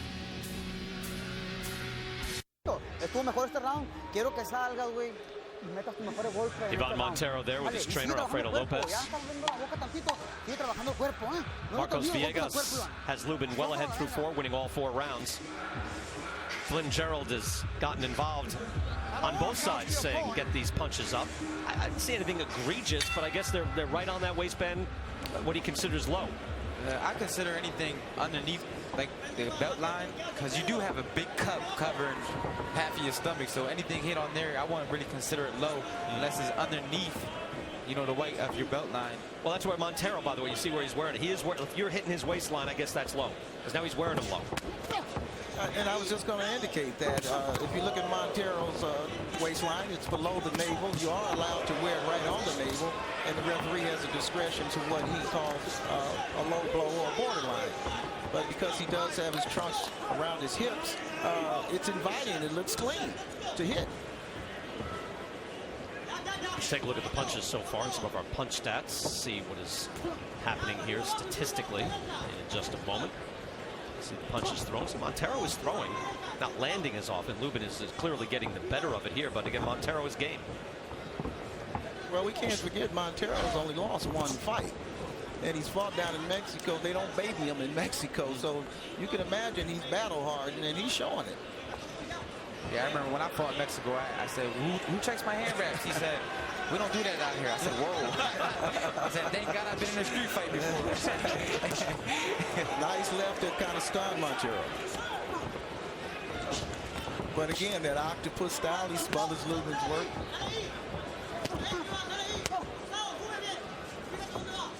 Now Montero, I don't think, bumped heads or bumped heads there. Didn't quite see it. Complaining about it. Well, Montero's putting his head everywhere on Lubin, so he's almost responsible for some of the things that are going on, too. Lubin seems to be finding the mark a little bit more between the punches.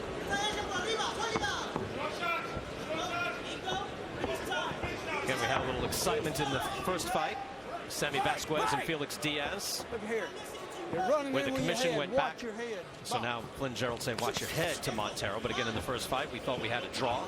Turns out we had a Felix Diaz win. Montero came in with his head again. It's twice.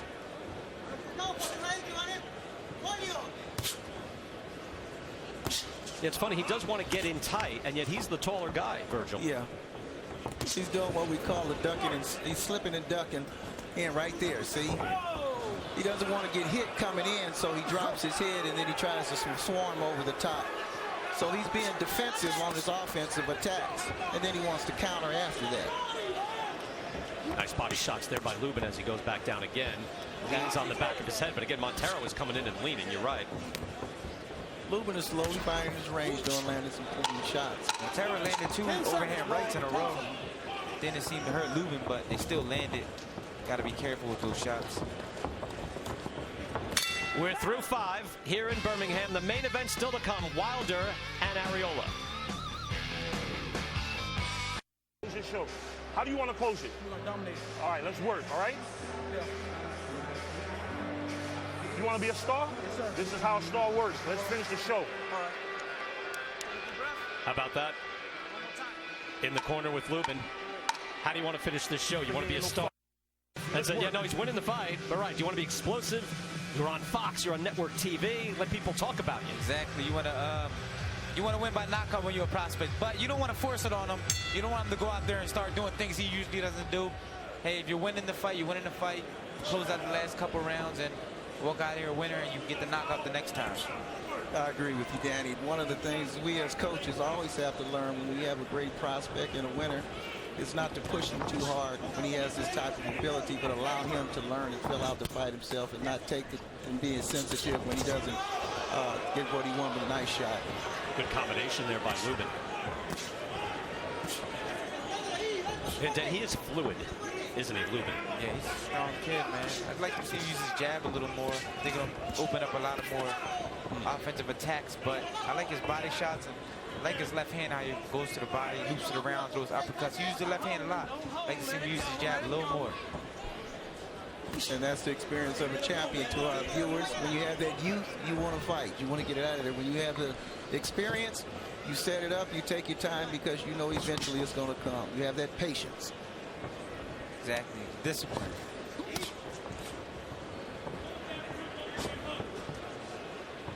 Round 6 here in Birmingham. Again, the main event is next. The Legacy Arena filling up, getting ready. There's going to be a lot of excitement here in a few moments when Deontay Wilder steps in.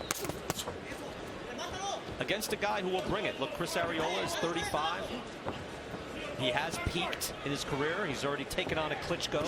He had his shot, but now he gets another shot. It's funny, Arreola said, you know, hey, do I deserve this shot? Come on, man, no. But I've got it, so I'm going to make the most of it. And I think for the early rounds, at least, Danny, I think Arreola's going to bring it. See what we got. Yeah, I mean, he's faced a lot of good heavyweight fighters, so, you know, it is late notice, but I wouldn't say he doesn't deserve it. You know, he's been boxing his whole life. Everybody deserves to fight for the heavyweight title, so I think he was caught himself a little short, but I expect him to bring it tonight. That's in our main event. Again, Wilder, undefeated, brought along slowly, but now has looked very good over the last year and a half. And with Vladimir Klitschko finally losing, now there's a little more clarity, and we start to enter into a new era of the heavyweights and the possibility of a dominant American heavyweight in Deontay Wilder. Luby's landed 2 nice jabs. Clean. No counter. No tie-up. And if he recognizes that this is the way to go, then he'll get the shot that he wants because Montero won't see it. Nice uppercut.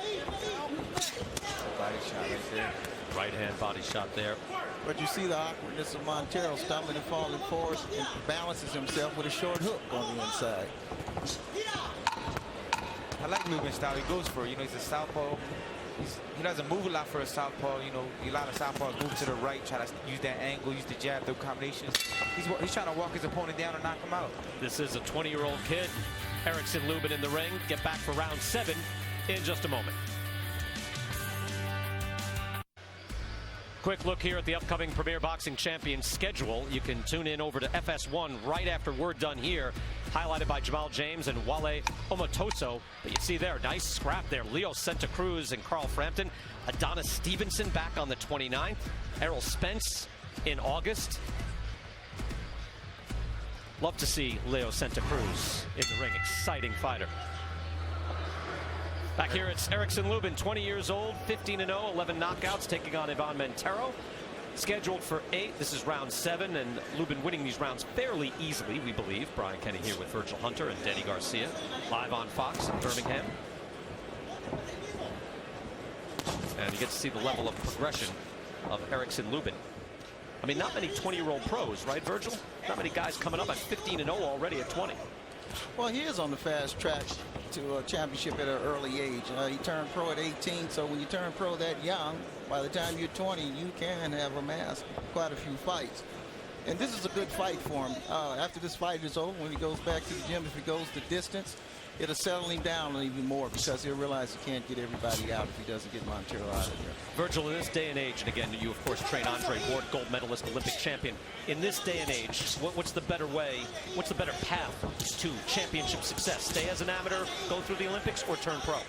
Well, it depends. The amateurs are not for everybody, so you have to know your fighter and you have to know what he's capable of. There are a lot of fighters that won't win a gold medal or even make it to the Olympics that'll be better pros. So you have to know who your fighter is and what he's about. Lubin throwing a wicked uppercut after he got his arm caught. He had to bend way down, Danny, trying to pull his arm out. Getting a little arm right there. Yeah, as far as the amateur thing, I think you should always try to go as far as you can in the amateurs before turning pro. Try to get as much experience as you can, you know, a little bit international experience, you know, as far as you can at the national level. Watch your head. And it pays off in the pros. Coming in with your head. Don't do that. Box. Again, if Lubin uses his jab more, up and down, I know I've said it a few times. I'm speaking from a coach's perspective. The jab would be the key to get what he's trying to achieve here.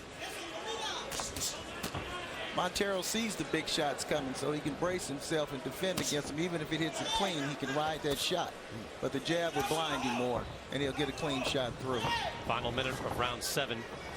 To your point, Danny, I know my friend Teddy Atlas over on ESPN, my former colleague, will say a lot of times in the amateurs you'll face a higher level of competition internationally than you will when you turn pro and you fight those first 10 guys. Yeah, see what it is, in the amateurs, you can't pick your opponent. You have to fight whoever you fight. Right. You have to fight the best fighter from each region every night, or in international tournament, you have to fight the best fighter of each country every night.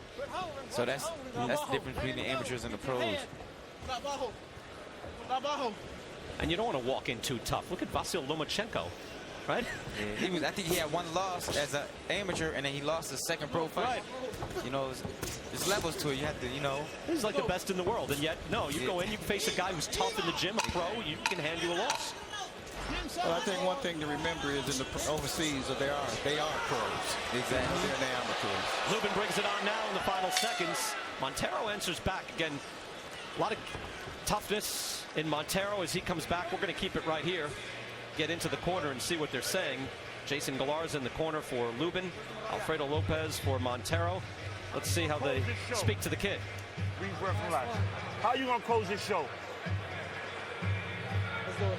How you going to close the show? Knock him out.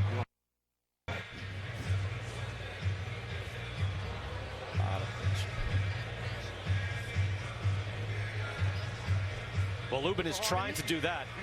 They want a knockout here in the final round. We can't listen to everything. To go in there, trying to get the proper emphasis to the fighter. There we go. Quite an animated corner there. Big colorful conversation, but we understand that. Just want to get after it here as he's in control. He's winning. I want to know a lot about that. You know, my dad smacked me one time. Your dad, he's so soft-spoken. I don't believe that. Soft-spoken?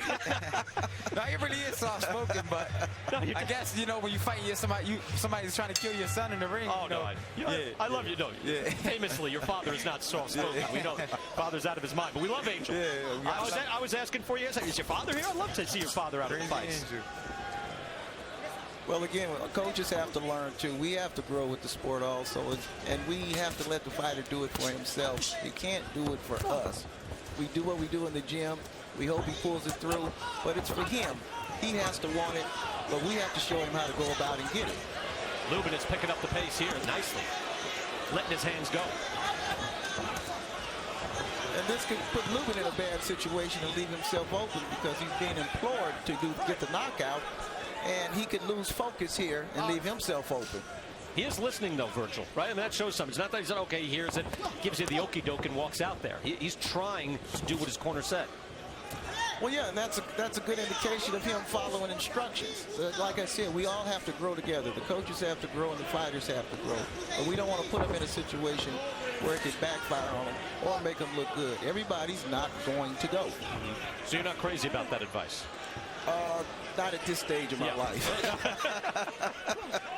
No, I hear you. No, you say no if you don't like it, right? You pick up the pace, but well, it comes with the experience and understanding what you have and understanding the sport. And we all have to grow in it too. We didn't come in being good coaches. We had to learn also, and you continue to learn until you don't do it anymore. I understand where he's coming from. You know, his fighters fighting on national television. He wants people to wake up tomorrow and say, "Wow, do you remember that kid who knocked that kid out?" Exactly. But you know, there's always a next time. As long as we get this victory, you grow from it, and it'll happen next time. Crowd getting restless here. Montero says, "Hey, look, I'd like the bell to ring. I'd like to end on my feet." Lubin pressing the action, but again, Montero with enough experience, enough will to make things difficult. And to your point, Virgil, make things fairly dangerous if Lubin just opens up. Yeah, he can leave himself open. But getting back to the coaches, Brian, and that includes me also, we want to grow with the fighter. So if he has a tough fight, we both had a tough fight. And what happens is we learn in the gym and we correct the mistakes we do, and we readjust so the next time we see a Montero, we can get him out of there.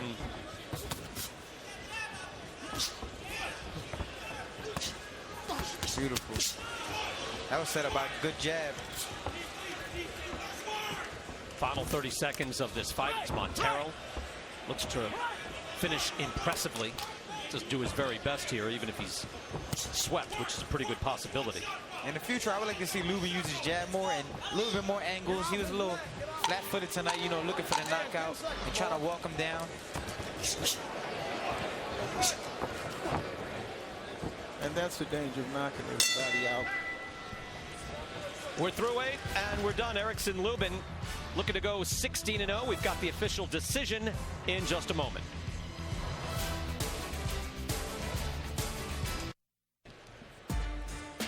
Our punch stats are sponsored by Motel 6. We'll leave the light on for you, and in this case, the stats tell a pretty good story. Montero was active, he was busy, but Lubin getting the better of it, landing 154 of his shots to just 90 of Montero, at least according to the punch stats. We expect a Lubin victory. Let's go to Ray Flores.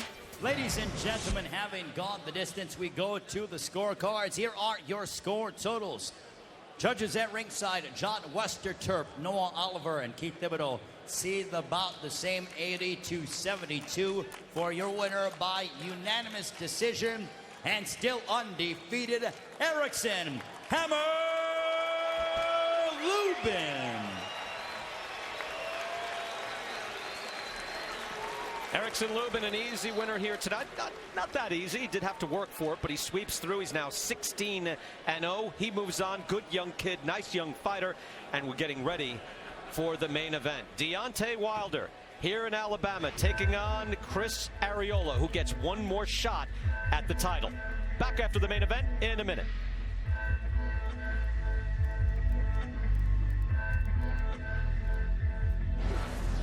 After being brought along slowly as a pro, now has a heavyweight belt and a very bright future, calling out Tyson Fury, Vladimir Klitschko, and Anthony Joshua. All great options, but only if he gets by Chris Arreola here tonight. Man, I love to do this. I love to crush bones and spill blood, you know? I love to make your eyes swell and your lips quiver, you know? I'm one of the hardest hitting heavyweights in the division. When I come to Birmingham, I feel like I'm at home. To defend my title here in my home state, it means everything to me. I remember a time where we couldn't have professional sanctioned bouts here. I made it my business to get a professional license here so we can have boxing here. I still feel like I don't really get the true, full respect that I deserve, but you know, that means I have to work even harder. And with that being said, you know, I'm very patient. When many people doubted me, many people said I would never be champion, let alone be Olympian. But I overpassed everyone. I shut the critics down, and I continue to do so each and every fight. I tell people all the time that I don't love boxing. I'm in love with boxing. Every time I have a fight, I can't wait to get in that ring. When it's my time to step in the ring, I will feel the energy. I will absorb from them. And when that bell rings, oh, snap!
Deontay Wilder coming in front of the Alabama fans, and coming in, as you see, with Muhammad Ali on his warm-ups. The late Muhammad Ali, the greatest, passing away this year as he stands above a fallen Sonny Liston. So Wilder paying his respects to the great Ali as he comes in and soaks this in.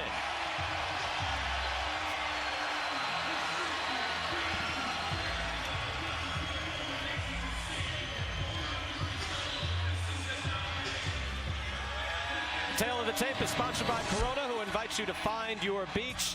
Wilder is a full 6'7", weighing in at over 226 pounds. 30 years old now. Again, only started boxing at the age of 19. Arreola, 35, weighing in at 246 pounds. Let's go to our ring announcer, Ray Flores. Ladies and gentlemen, from the Legacy Arena here in Birmingham, Alabama, Premier Boxing Champions now features the main event, live on Fox. 12 rounds for the WBC Heavyweight Championship of the world. The three judges ringside are David Hudson, Michael Ross, and Joel Scobie. And the referee in charge, when the bell sounds, Jack Reese.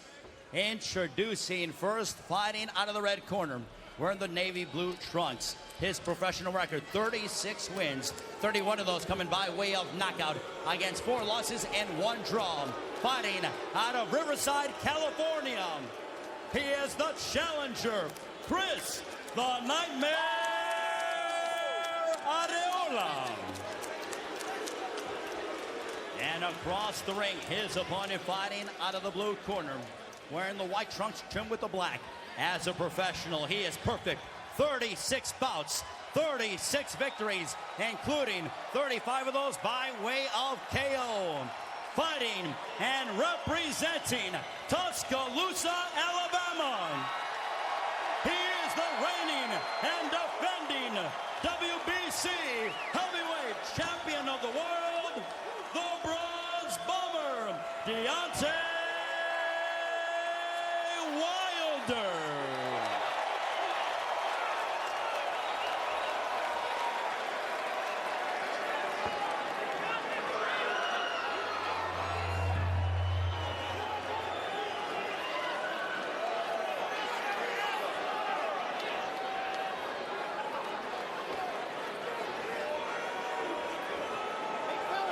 I got it. I got it.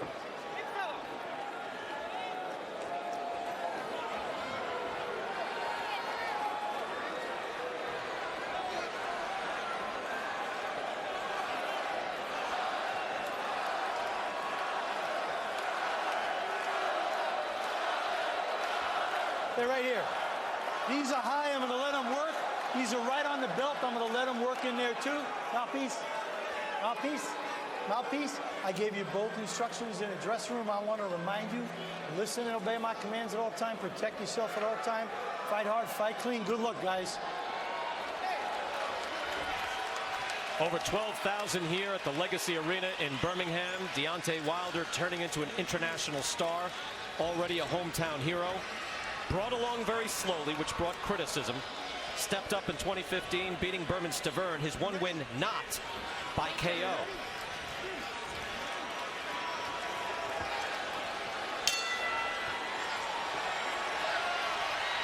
Brian Kenny with Virgil Hunter and Danny Garcia. Virgil, we were talking if there's any shot for Arreola, we would figure it would be early. What's the plan here? What do you think can happen early to make Arreola a legitimate threat in this fight? Well, it's quite simple early on. He has to show the ability to get in and get to the target. Deontay is pretty good on his back feet, and he's keeping him at range, and Chris is going to have to overcome that distance and get into the position to work where he wants to be. If he can do that, then we can go to the next phase. I like Chris' attitude. He doesn't seem to be intimidated or scared. Seems like he's been there before. He's coming here. He wants to try to win this fight. Back in 2009, he did challenge for the heavyweight championship. Got stopped by Vitaly Klitschko in the 10th round. By the way, I talked about the weight. Look, while Arreola doesn't have the body beautiful, but he comes in at 246.2 pounds. He was 251 for that fight against Klitschko. He's been as heavy as 263, as lean as 229, so this is right in the middle. This is about what you get with Chris Arreola. One thing to remember, Chris started out as a middleweight, I believe, in the amateurs.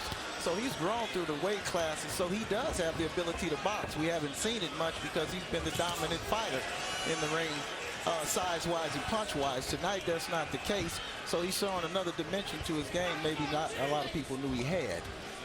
If you notice here, he's been walking to his right. That's because he's trying to stay away from Wilder's big right hand. Wilder has poleaxing power.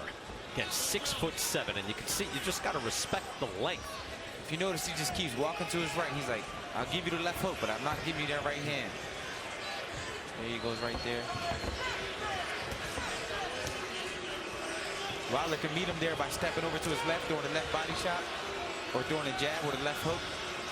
Set him up with the right hand. We're live here on Fox in Birmingham. Deontay Wilder, undefeated, heavyweight titleist, an exciting heavyweight, which is kind of new. It's been a few years. Great division.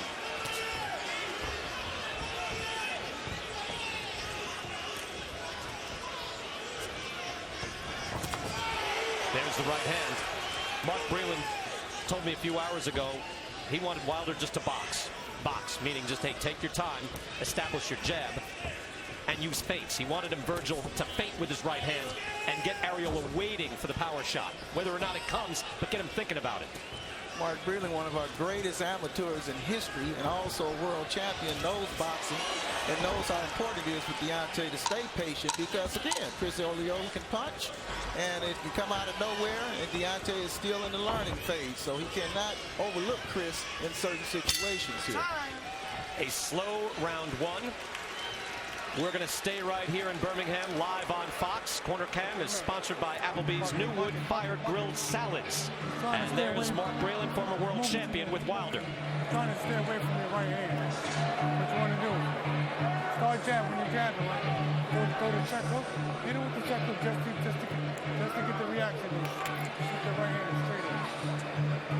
He's sitting there waiting on his jab. He's staying away from your right hand. That means the left hook will be there. That 3-2 will be there. Give it to him. Cousin? Give me that, Mark. Mark, give me that. Nice and smart, big fella. Nice and smart. You don't feint right hand. Double jab, triple jab, right to the chest area, okay? Push him back. Get him out of that comfort zone.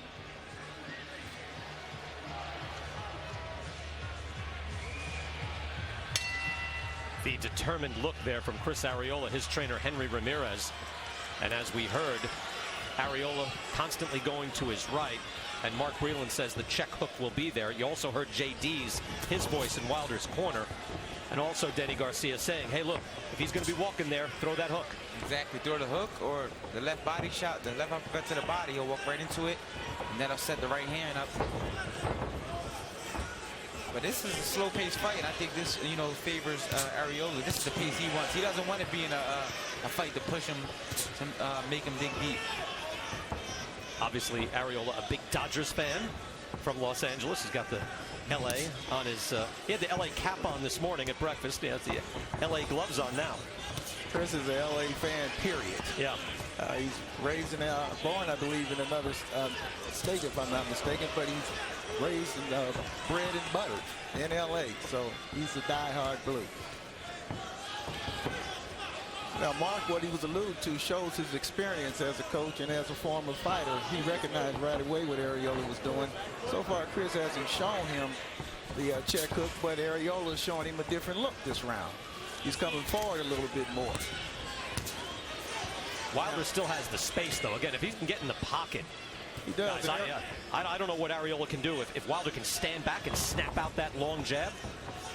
Well, if you notice, Arreola's legs are a nice angle, but his shoulders are square to Deontay, which means Deontay can bring something down the pipe. And that means the middle. Yeah, he's square to him. He's not angled with his lead shoulder. and he's got his hands high, so he's open down the middle right now. And to that point, if he throws something down the pipe, you could be sleep time. I mean, he throws a hard right hand from a long distance with a ton of leverage.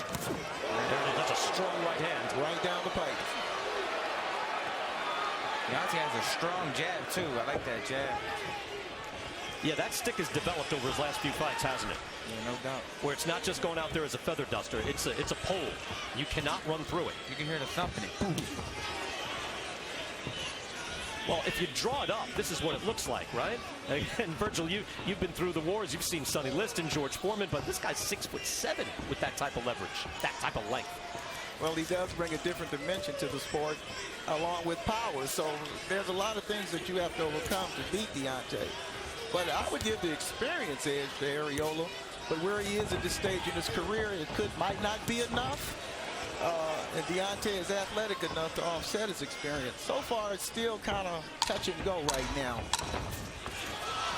Arreola gets Wilder back to the ropes. Wilder fires out a right hand and another, but Arreola moves his head. Nobody's cut. Arreola seems to be cut already, maybe from that first right hand. Blood on the bridge of the nose there for Chris Arreola. Meantime, we have a report from Christine Leahy. Christine? Oh, as you can hear, Deontay Wilder has a lot of fans here in Alabama. He still lives in Tuscaloosa, where he used to work at the IHOP. He also worked at the Red Lobster and delivered Budweisers on a truck here. He actually still plays with the police department from Tuscaloosa, and he said that the funniest part about that is when guys foul him, they immediately say, hey, my bad, no problem. They do not want to get him mad, but obviously his roots are still very deep here. A lot of fans here to support him tonight, Brian. Yeah, Christine, there's some things you can know about Deontay Wilder. Huge Alabama fan. And again, worked at IHOP, Red Lobster, and then on the Budweiser truck. And it wasn't just like for a summer. You know, Danny, I thought when I saw it in the notes, all right, come on, man. So you worked there for 2 months. No, 6 years delivering the beer, lugging the beer out. Wasn't even the top guy on his truck. He knows what hard work is. Yeah, it took a while before you become the driver. First you've got to lug the beer, and Wilder did that for 6 years. So he is humble, and I believe, Virgil, take a closer look there. It looked like Arreola is cut right on the bridge of the nose. He is, and it could have been from that right hand straight down the pipe. It did catch him in the lower part of his forehead, so I assume that's the punch that opened him up. The thing is, Wilder came back with a psychological play after Chris had his moment and went to rumbling with him and let him know that I can rumble with you, too. I don't care if I hit you clean. I want you to feel this power, even if you block it. Well, at a certain point, Arreola is going to have to think, or certainly his corner is going to have to think, are we winning rounds? You know, we're surviving. This is good. But do we have any shot at winning this fight? I think what he's banking on, trying to not get hit with a big shot early and try to make a rally late. He doesn't want to get hit too clean early from a big right hand from Wilder and get knocked down or get hurt. He doesn't want to play. He'd rather just, try to get him late. No, you're right. And look, you got to do only what you can do as Arreola now tries to work it. And we see, look, Wilder didn't even drill him with a hard right hand, and yet he was opened up. Wilder needs to be careful right there and not play with Chris Arreola. He just missed a shot right on the button. He needs to take this serious as a champion should and not play around. Arreola's camp told us that, hey, it's any point during the night, Wilder will be vulnerable. They know that Wilder is the real deal. He's 6'7", strong, now very confident. But they say at some point in the fight, there will be a chance. I like how Chris went to the body when he had him on the ropes. He didn't headhunt. He didn't waste no shots trying to go upstairs. He stood underneath. Low blows right there. Well, Chris again showing his experience of hitting Wilder on the hip when Jack Reese was behind him. If he gets enough of those, Wilder would not be moving much longer. He needs to take this fight a little bit more serious because Arreola knows what he wants to do and has to do to win. Chopping right hand and then a hook from Wilder. And then he steps in. That's a hard right hand. He had his shoulders and his back behind that. Just the force of the punch is moving Chris. He's blocking him and it's still moving him over a step. Man, Deontay has some thunder in those hands. Yes, he did. Tell you what, guys, if he can step to you and throw like a baseball outfielder, throw into the plate, Arreola's in real trouble. Arreola's showing a great chin. Well, he's catching most of them, Danny. A couple got through, but just the idea that it's moving like that gives you an idea of the kind of power that Wilder possesses. Sometimes you can still catch the punch, yes, and still feel it. Yes, sir. Arreola trying to make some hay there on the body and the hips, as Virgil Hunter said.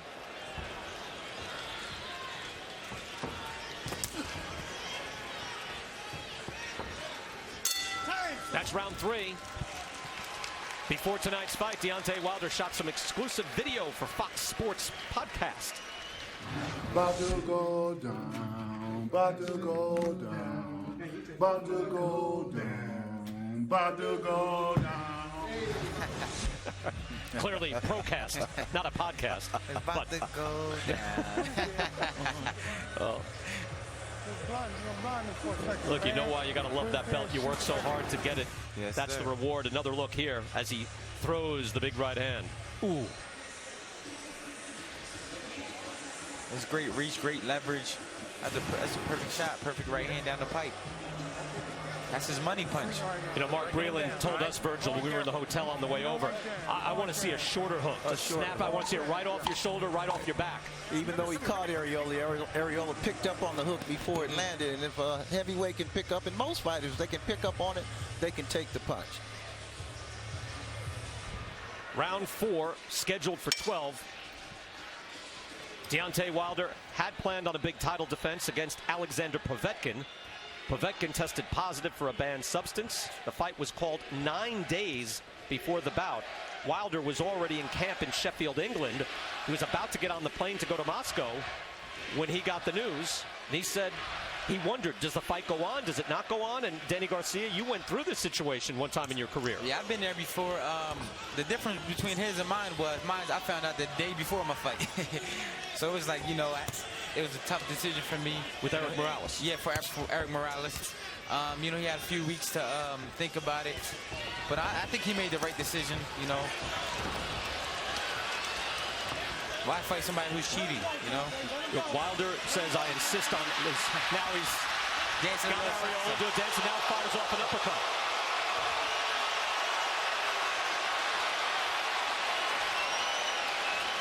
Got the crowd excited. Well, it was great entertainment. But again, these are heavyweights. He needs to take it serious. I love the entertainment, but this is very serious. I like how he threw a left hook upstairs and came back underneath with a body shot. Deontay Wilder did. That was a good shot.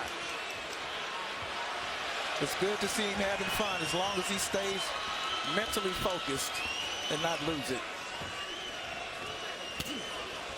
Wilder in every fight now insists on VADA testing, and that's the type of testing that actually catches the athlete that is cheating. Exactly. That's a blood and urine test. Commissioner only tests for urine, so the blood is where you get them. Jack Reese having a word with Wilder, crowd booing with their men being scolded. Look, Wilder told us, hey, this sport is serious enough. Say the human head is not meant to be hit. You put PEDs into the bodies, it's a killer. Exactly. And that's what we don't want. Jack was warning on Wilder about holding Chris's head down, then bringing the uppercut. But wow, Arreola again is getting more and more to the body. Chris trying to land that overhand right. And barely missing. He's working his way not into the fight so far, but he's letting you know I'm here. Yeah, Arreola has a certain calmness about him, doesn't he, Virgil? He does. He knows what he has to do to win the fight. And when you know that, you can stay with it.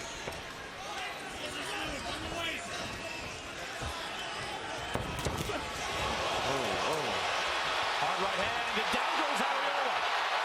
2, 3, 4, 5, 6, 7, 8.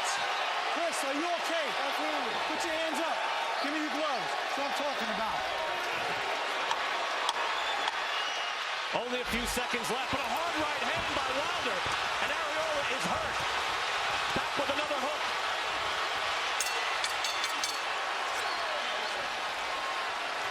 Arreola barely survives the 4th round.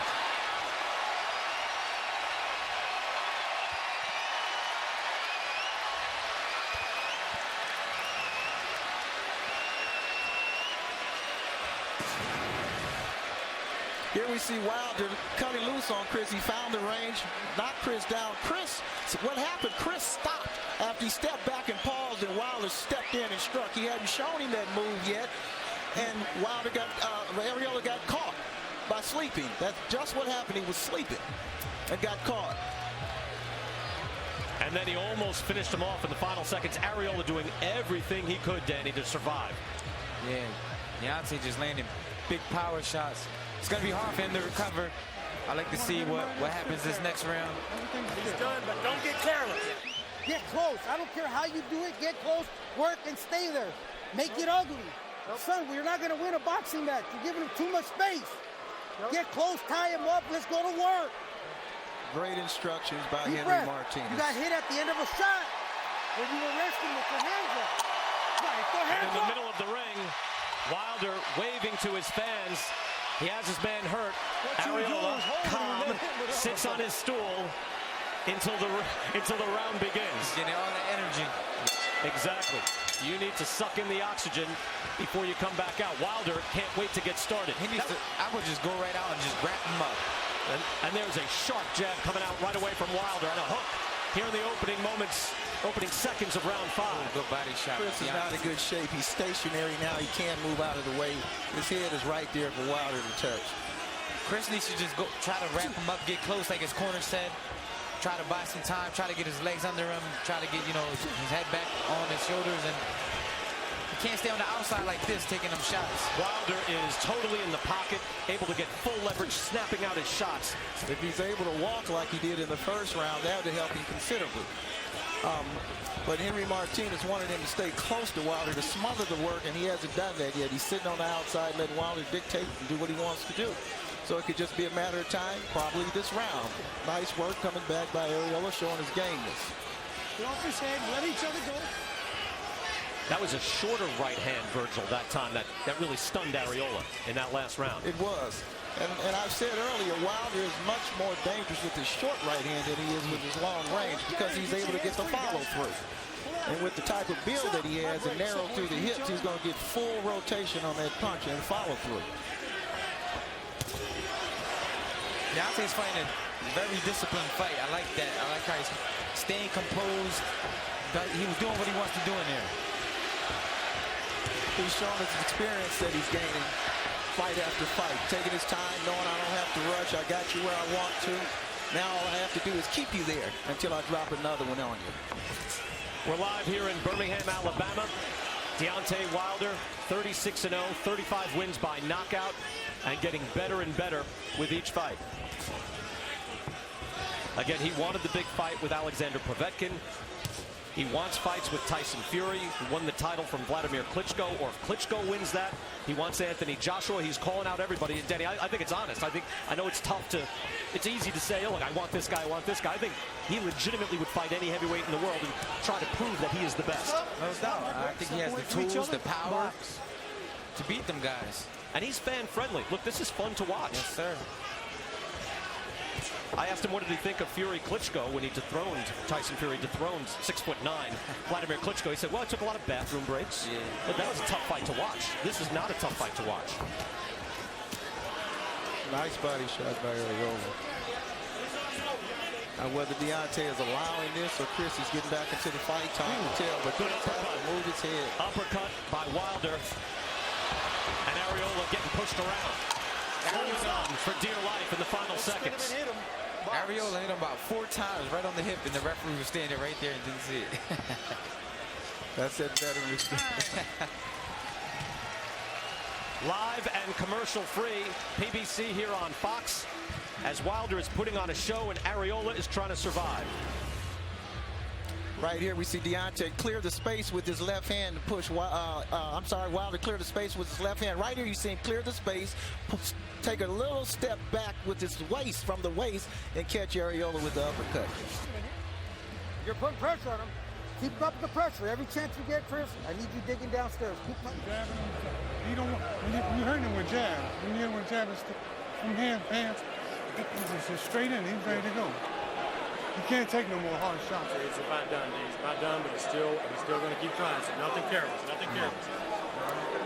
Good advice there in the corner. Doing great, but we got to focus and finish, baby. Focus and finish. JD's there in the corner, and the soft-spoken former world champion Mark Breland, one of the greatest amateurs ever. Keep your left hand up. And both saying, hey, look, you got this. However, this guy will keep trying. Let's not get sloppy. And anybody in boxing that knows Chris Arreola knows that's true.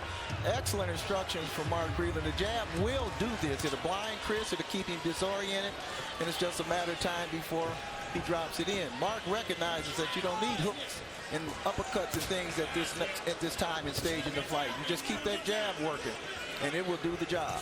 That's a real hard stick from those huge shoulders of Deontay Wilder. Hard stiff jab, and it's coming from his waist. Right, good leverage and a short hook as well. And Chris is standing right there with his head right in the mouth of the cannon, and the gun is rolling over and over.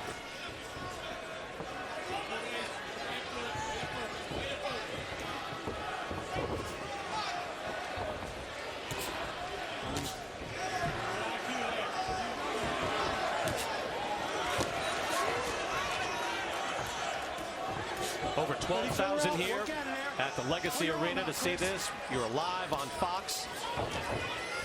And Wilder working over Chris Arreola. Get off his head, Deontay. Get off his head.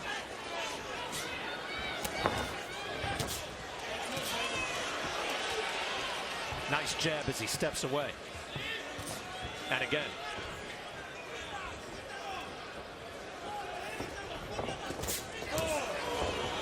You know, if he stays at that distance, that's no man's land, right? Yeah, that's where he wants to be. He doesn't want Arreola to get close, give him a chance to land that overhand right he's looking for. Considering when Arreola got knocked down at the end of that round, I believe, round 4, he's had a pretty good 2 rounds since then. You know, he hasn't been hurt again. He's not winning the rounds, but you're right. And early in the 5th, it looked like opening seconds, it could be over. Exactly. But he has survived. All that experience and the toughness has kept him alive. Look, Mark Breland said to me earlier, he's like, look, you can't miss that nose. Chris Arreola's nose has been broken so often. It's right there. But he is making the most of what he has left at the age of 35. From each other.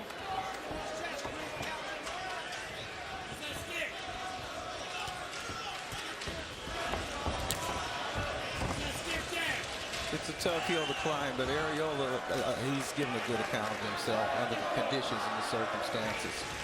And, you know, Wilder said that he adjusts to his opponents. He said, look, you know, what happens here depends a lot on Chris. Different fighters will bring out different things in me. Exactly. Wilder tried to sneak a big shot in on Chris again, because on the outside when he jabs, Chris will hesitate for a second to regroup, and Wilder will strike out of nowhere. Right there, see how Arreola's just standing there lackadaisical, and that's when he strikes. He was a little far away that time, so Wilder didn't make the move.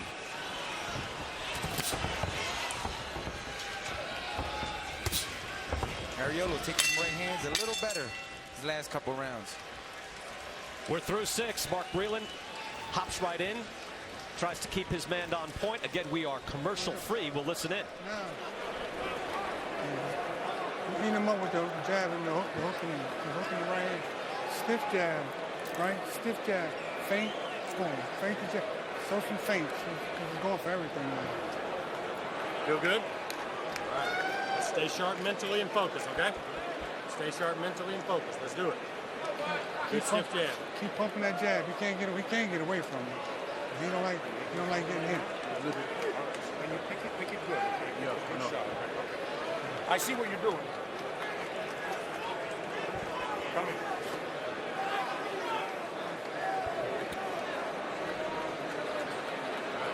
Let's pick it up. Put him on his heels. Put him on his heels. Chris, when you leave him outside, he'll throw fast combinations real comfortable. Take him out of the comfort zone. Deep breath. Let's go, baby. Come on. Henry Ramirez there in the corner for Chris Arreola. There's Deontay Wilder. You saw in the corner with JD's and Mark Breland. Breland was a welterweight champion, Virgil, and he was 6'2". I mean, so it's almost the same type of fight plan. He's had Deontay Wilder from his first pro fight, but it's the same plan of stay tall, snap out something nasty at a smaller man. I agree. Mark Breland was the perfect tutor for Deontay Wilder. You could see his tutelage going through Wilder, and as Wilder develops more and more, You can see he's listening to Breland, and he's learning from Breland's experience as a top amateur and a top pro. Arreola still moving forward, trying to listen to his corner and get Wilder into the ropes.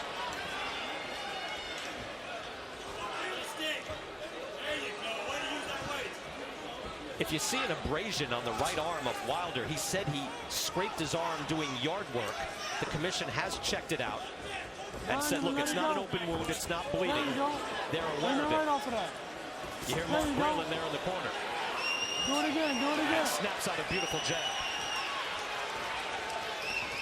It's funny because here in Alabama, I don't know if he can hear Mark Breland. Stop, nobody punch. Deontay says when he's on the road, all he can hear is his corner. But when he's in Alabama, no, he hears the chants, Deontay, Deontay. It is tougher here. He is loved here in Alabama, only 50 miles from home. Let him go, Deontay. Pull your arm out, Chris. We go back to Breland. We'll listen in if he has something to say. I'm pretty sure Deontay can hear him. There's always that one special voice you hear. Downstairs, there you go. When you're up there in the ring. Like, I always hear my father's voice, no matter Stiff jab, how stiff loud jab. it is in the building. We all hear your father's voice when we're in the building, Daddy. Angel, I'm kidding. Nice little hook there by Wilder, doing his work.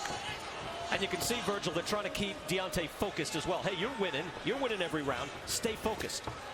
He has to stay focused. He's sort of let Chris back into this fight. And he better quit playing with Chris and having fun like that. I like entertainment, but again, you have the heavyweight title, you cannot afford to play away like that. Yeah, he's keeping his head up in the air, making noises. I think Arreola just got him mad. There he goes. Good right hand. Nice three-punch combination by Wilder. He should have stayed this way and got this fight over with. You just can't take that chance.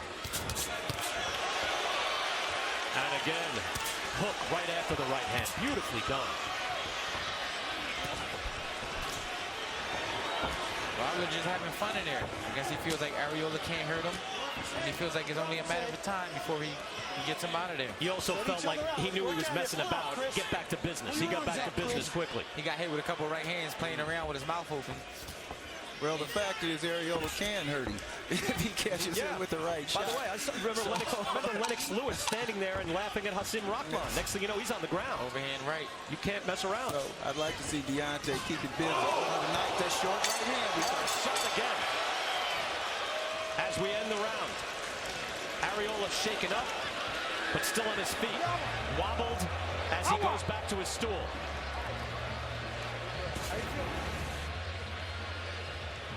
All right, Virgil.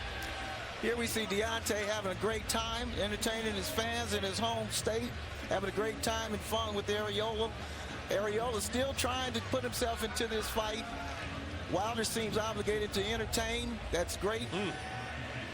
But he still has to stay focused on this fight to pull it out. Right, that's better right there. Because also, you're right, Danny, Arreola threw a shot to his body. You know, if you're going to mess around, Arreola might hit you. Arreola was hurt as he wobbled back to his corner. They're talking about stopping him, bro. They're talking about stopping. Listen to me. You got to leave it all out. Keep him on his heels, okay? If you're pulling his head, he's going to body. Yeah, but he can't hit him low. Totally guys saying, well, he's going to body. This ain't the time or place. He's okay with it. He's just sitting Yeah, on the but top. all you need is a little thing. It's hitting you right here, pulling you Let me get down, let me get down, let me get down. Jack Reese with a little beef with the corner. You could say, Mark Breland said, look, we're not doing this. He said, what do you want me to do? He's pulling his head down.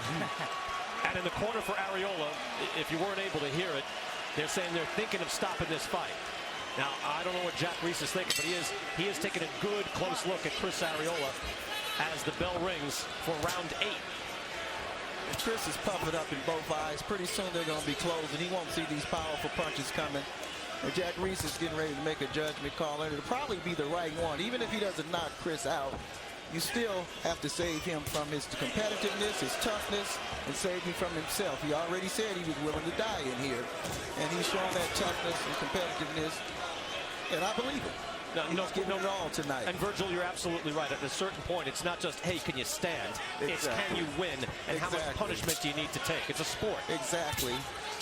You just don't want to dish out to take this kind of punishment. And I kind of believe Deontay really doesn't want to hurt Chris. He wants to get him out of there, but he even mentioned the body is not meant to take this.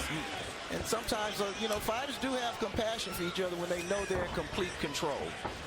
And Deontay absolutely does. He told us that when we were speaking to him yesterday, saying, look, I want to put a guy out. I never want to see a guy hurt.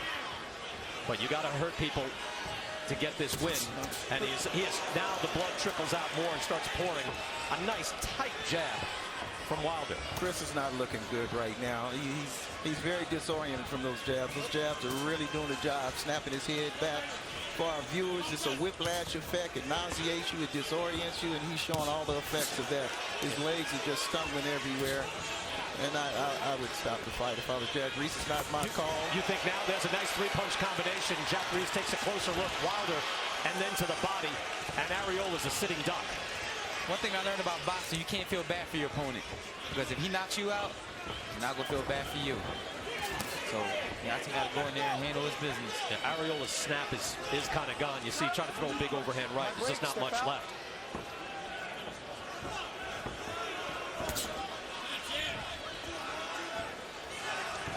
Chris Arreola's face now all busted up, but he continues to move forward.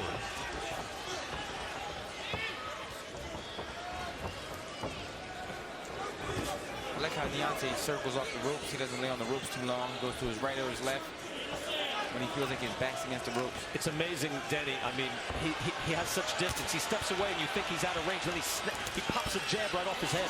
Right there, he got on the ropes. He landed a left hook. Step to his left. Then he goes back to the middle of the ring. Controls the center. He's having fun in there. Loads up with the hook. And that's why it is so interesting that, again, with Tyson Fury, who's 6'9", Vladimir Klitschko, 6'6" or 6'7". This guy's 6'7". He brings height into the ring, too. So all those advantages through the years that the Klitschko's had negated. Height and real power. Fires a hook off Arreola in the final seconds of round 8. Arreola is in bad shape. We're live here in Birmingham, Alabama. Commercial free here on Fox, and it looks like, well, Ramirez having a word. No, they're going to get to work. Ramirez wanders across and talks to Jack Reese. He's done. Good call. Henry Ramirez says, I want this to end, and the fight is over. Very great call from Henry Martinez to show compassion for Chris. He has all my respect. That was a good stoppage. You live to fight another day. Yes, great compassion for Chris Arreola had seen enough. Busted up by Deontay Wilder. Wilder gets his 36th knockout. He is 37-0. He did his job. Arreola did his best. Who could be next? Is this the best heavyweight in the world? Deontay Wilder defends his title and stays undefeated. We're back on Fox after this.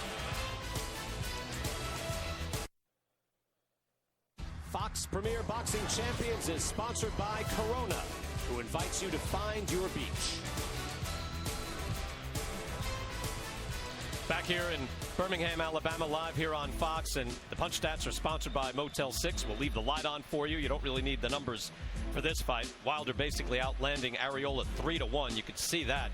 And with precision and power, and he gets the victory and remains undefeated. Let's go to Ray Flores. Ladies and gentlemen, the corner of Chris Arreola has elected to wave off the bot for your winner by technical knockout, still undefeated, and still the WBC heavyweight champion of the world, the Bronze Bomber, Deontay Wilder.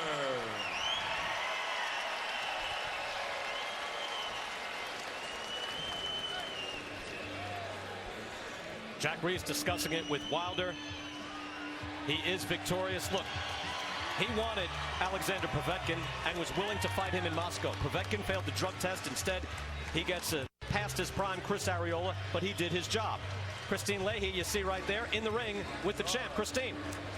Deontay, congratulations defending your title in front of your hometown fans. Is there anything that you would like to say to them? Alabama!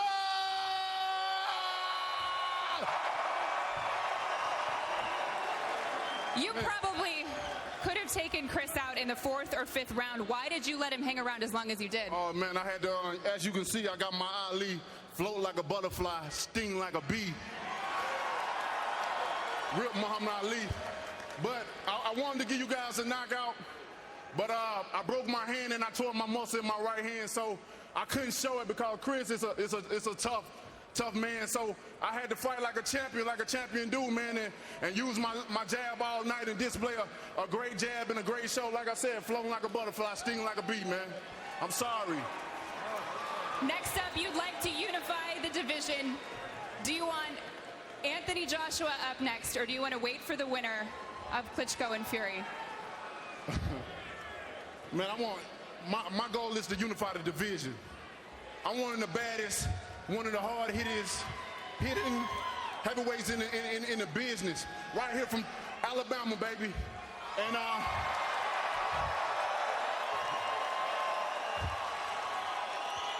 done came a long way. So whoever got those belts, that's who I want.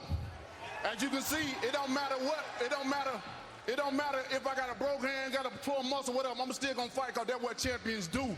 So, with that being said, I don't play boxing, no matter what. So, of course I want the Furies, of course I want the Joshuas, but the question is, do they want me?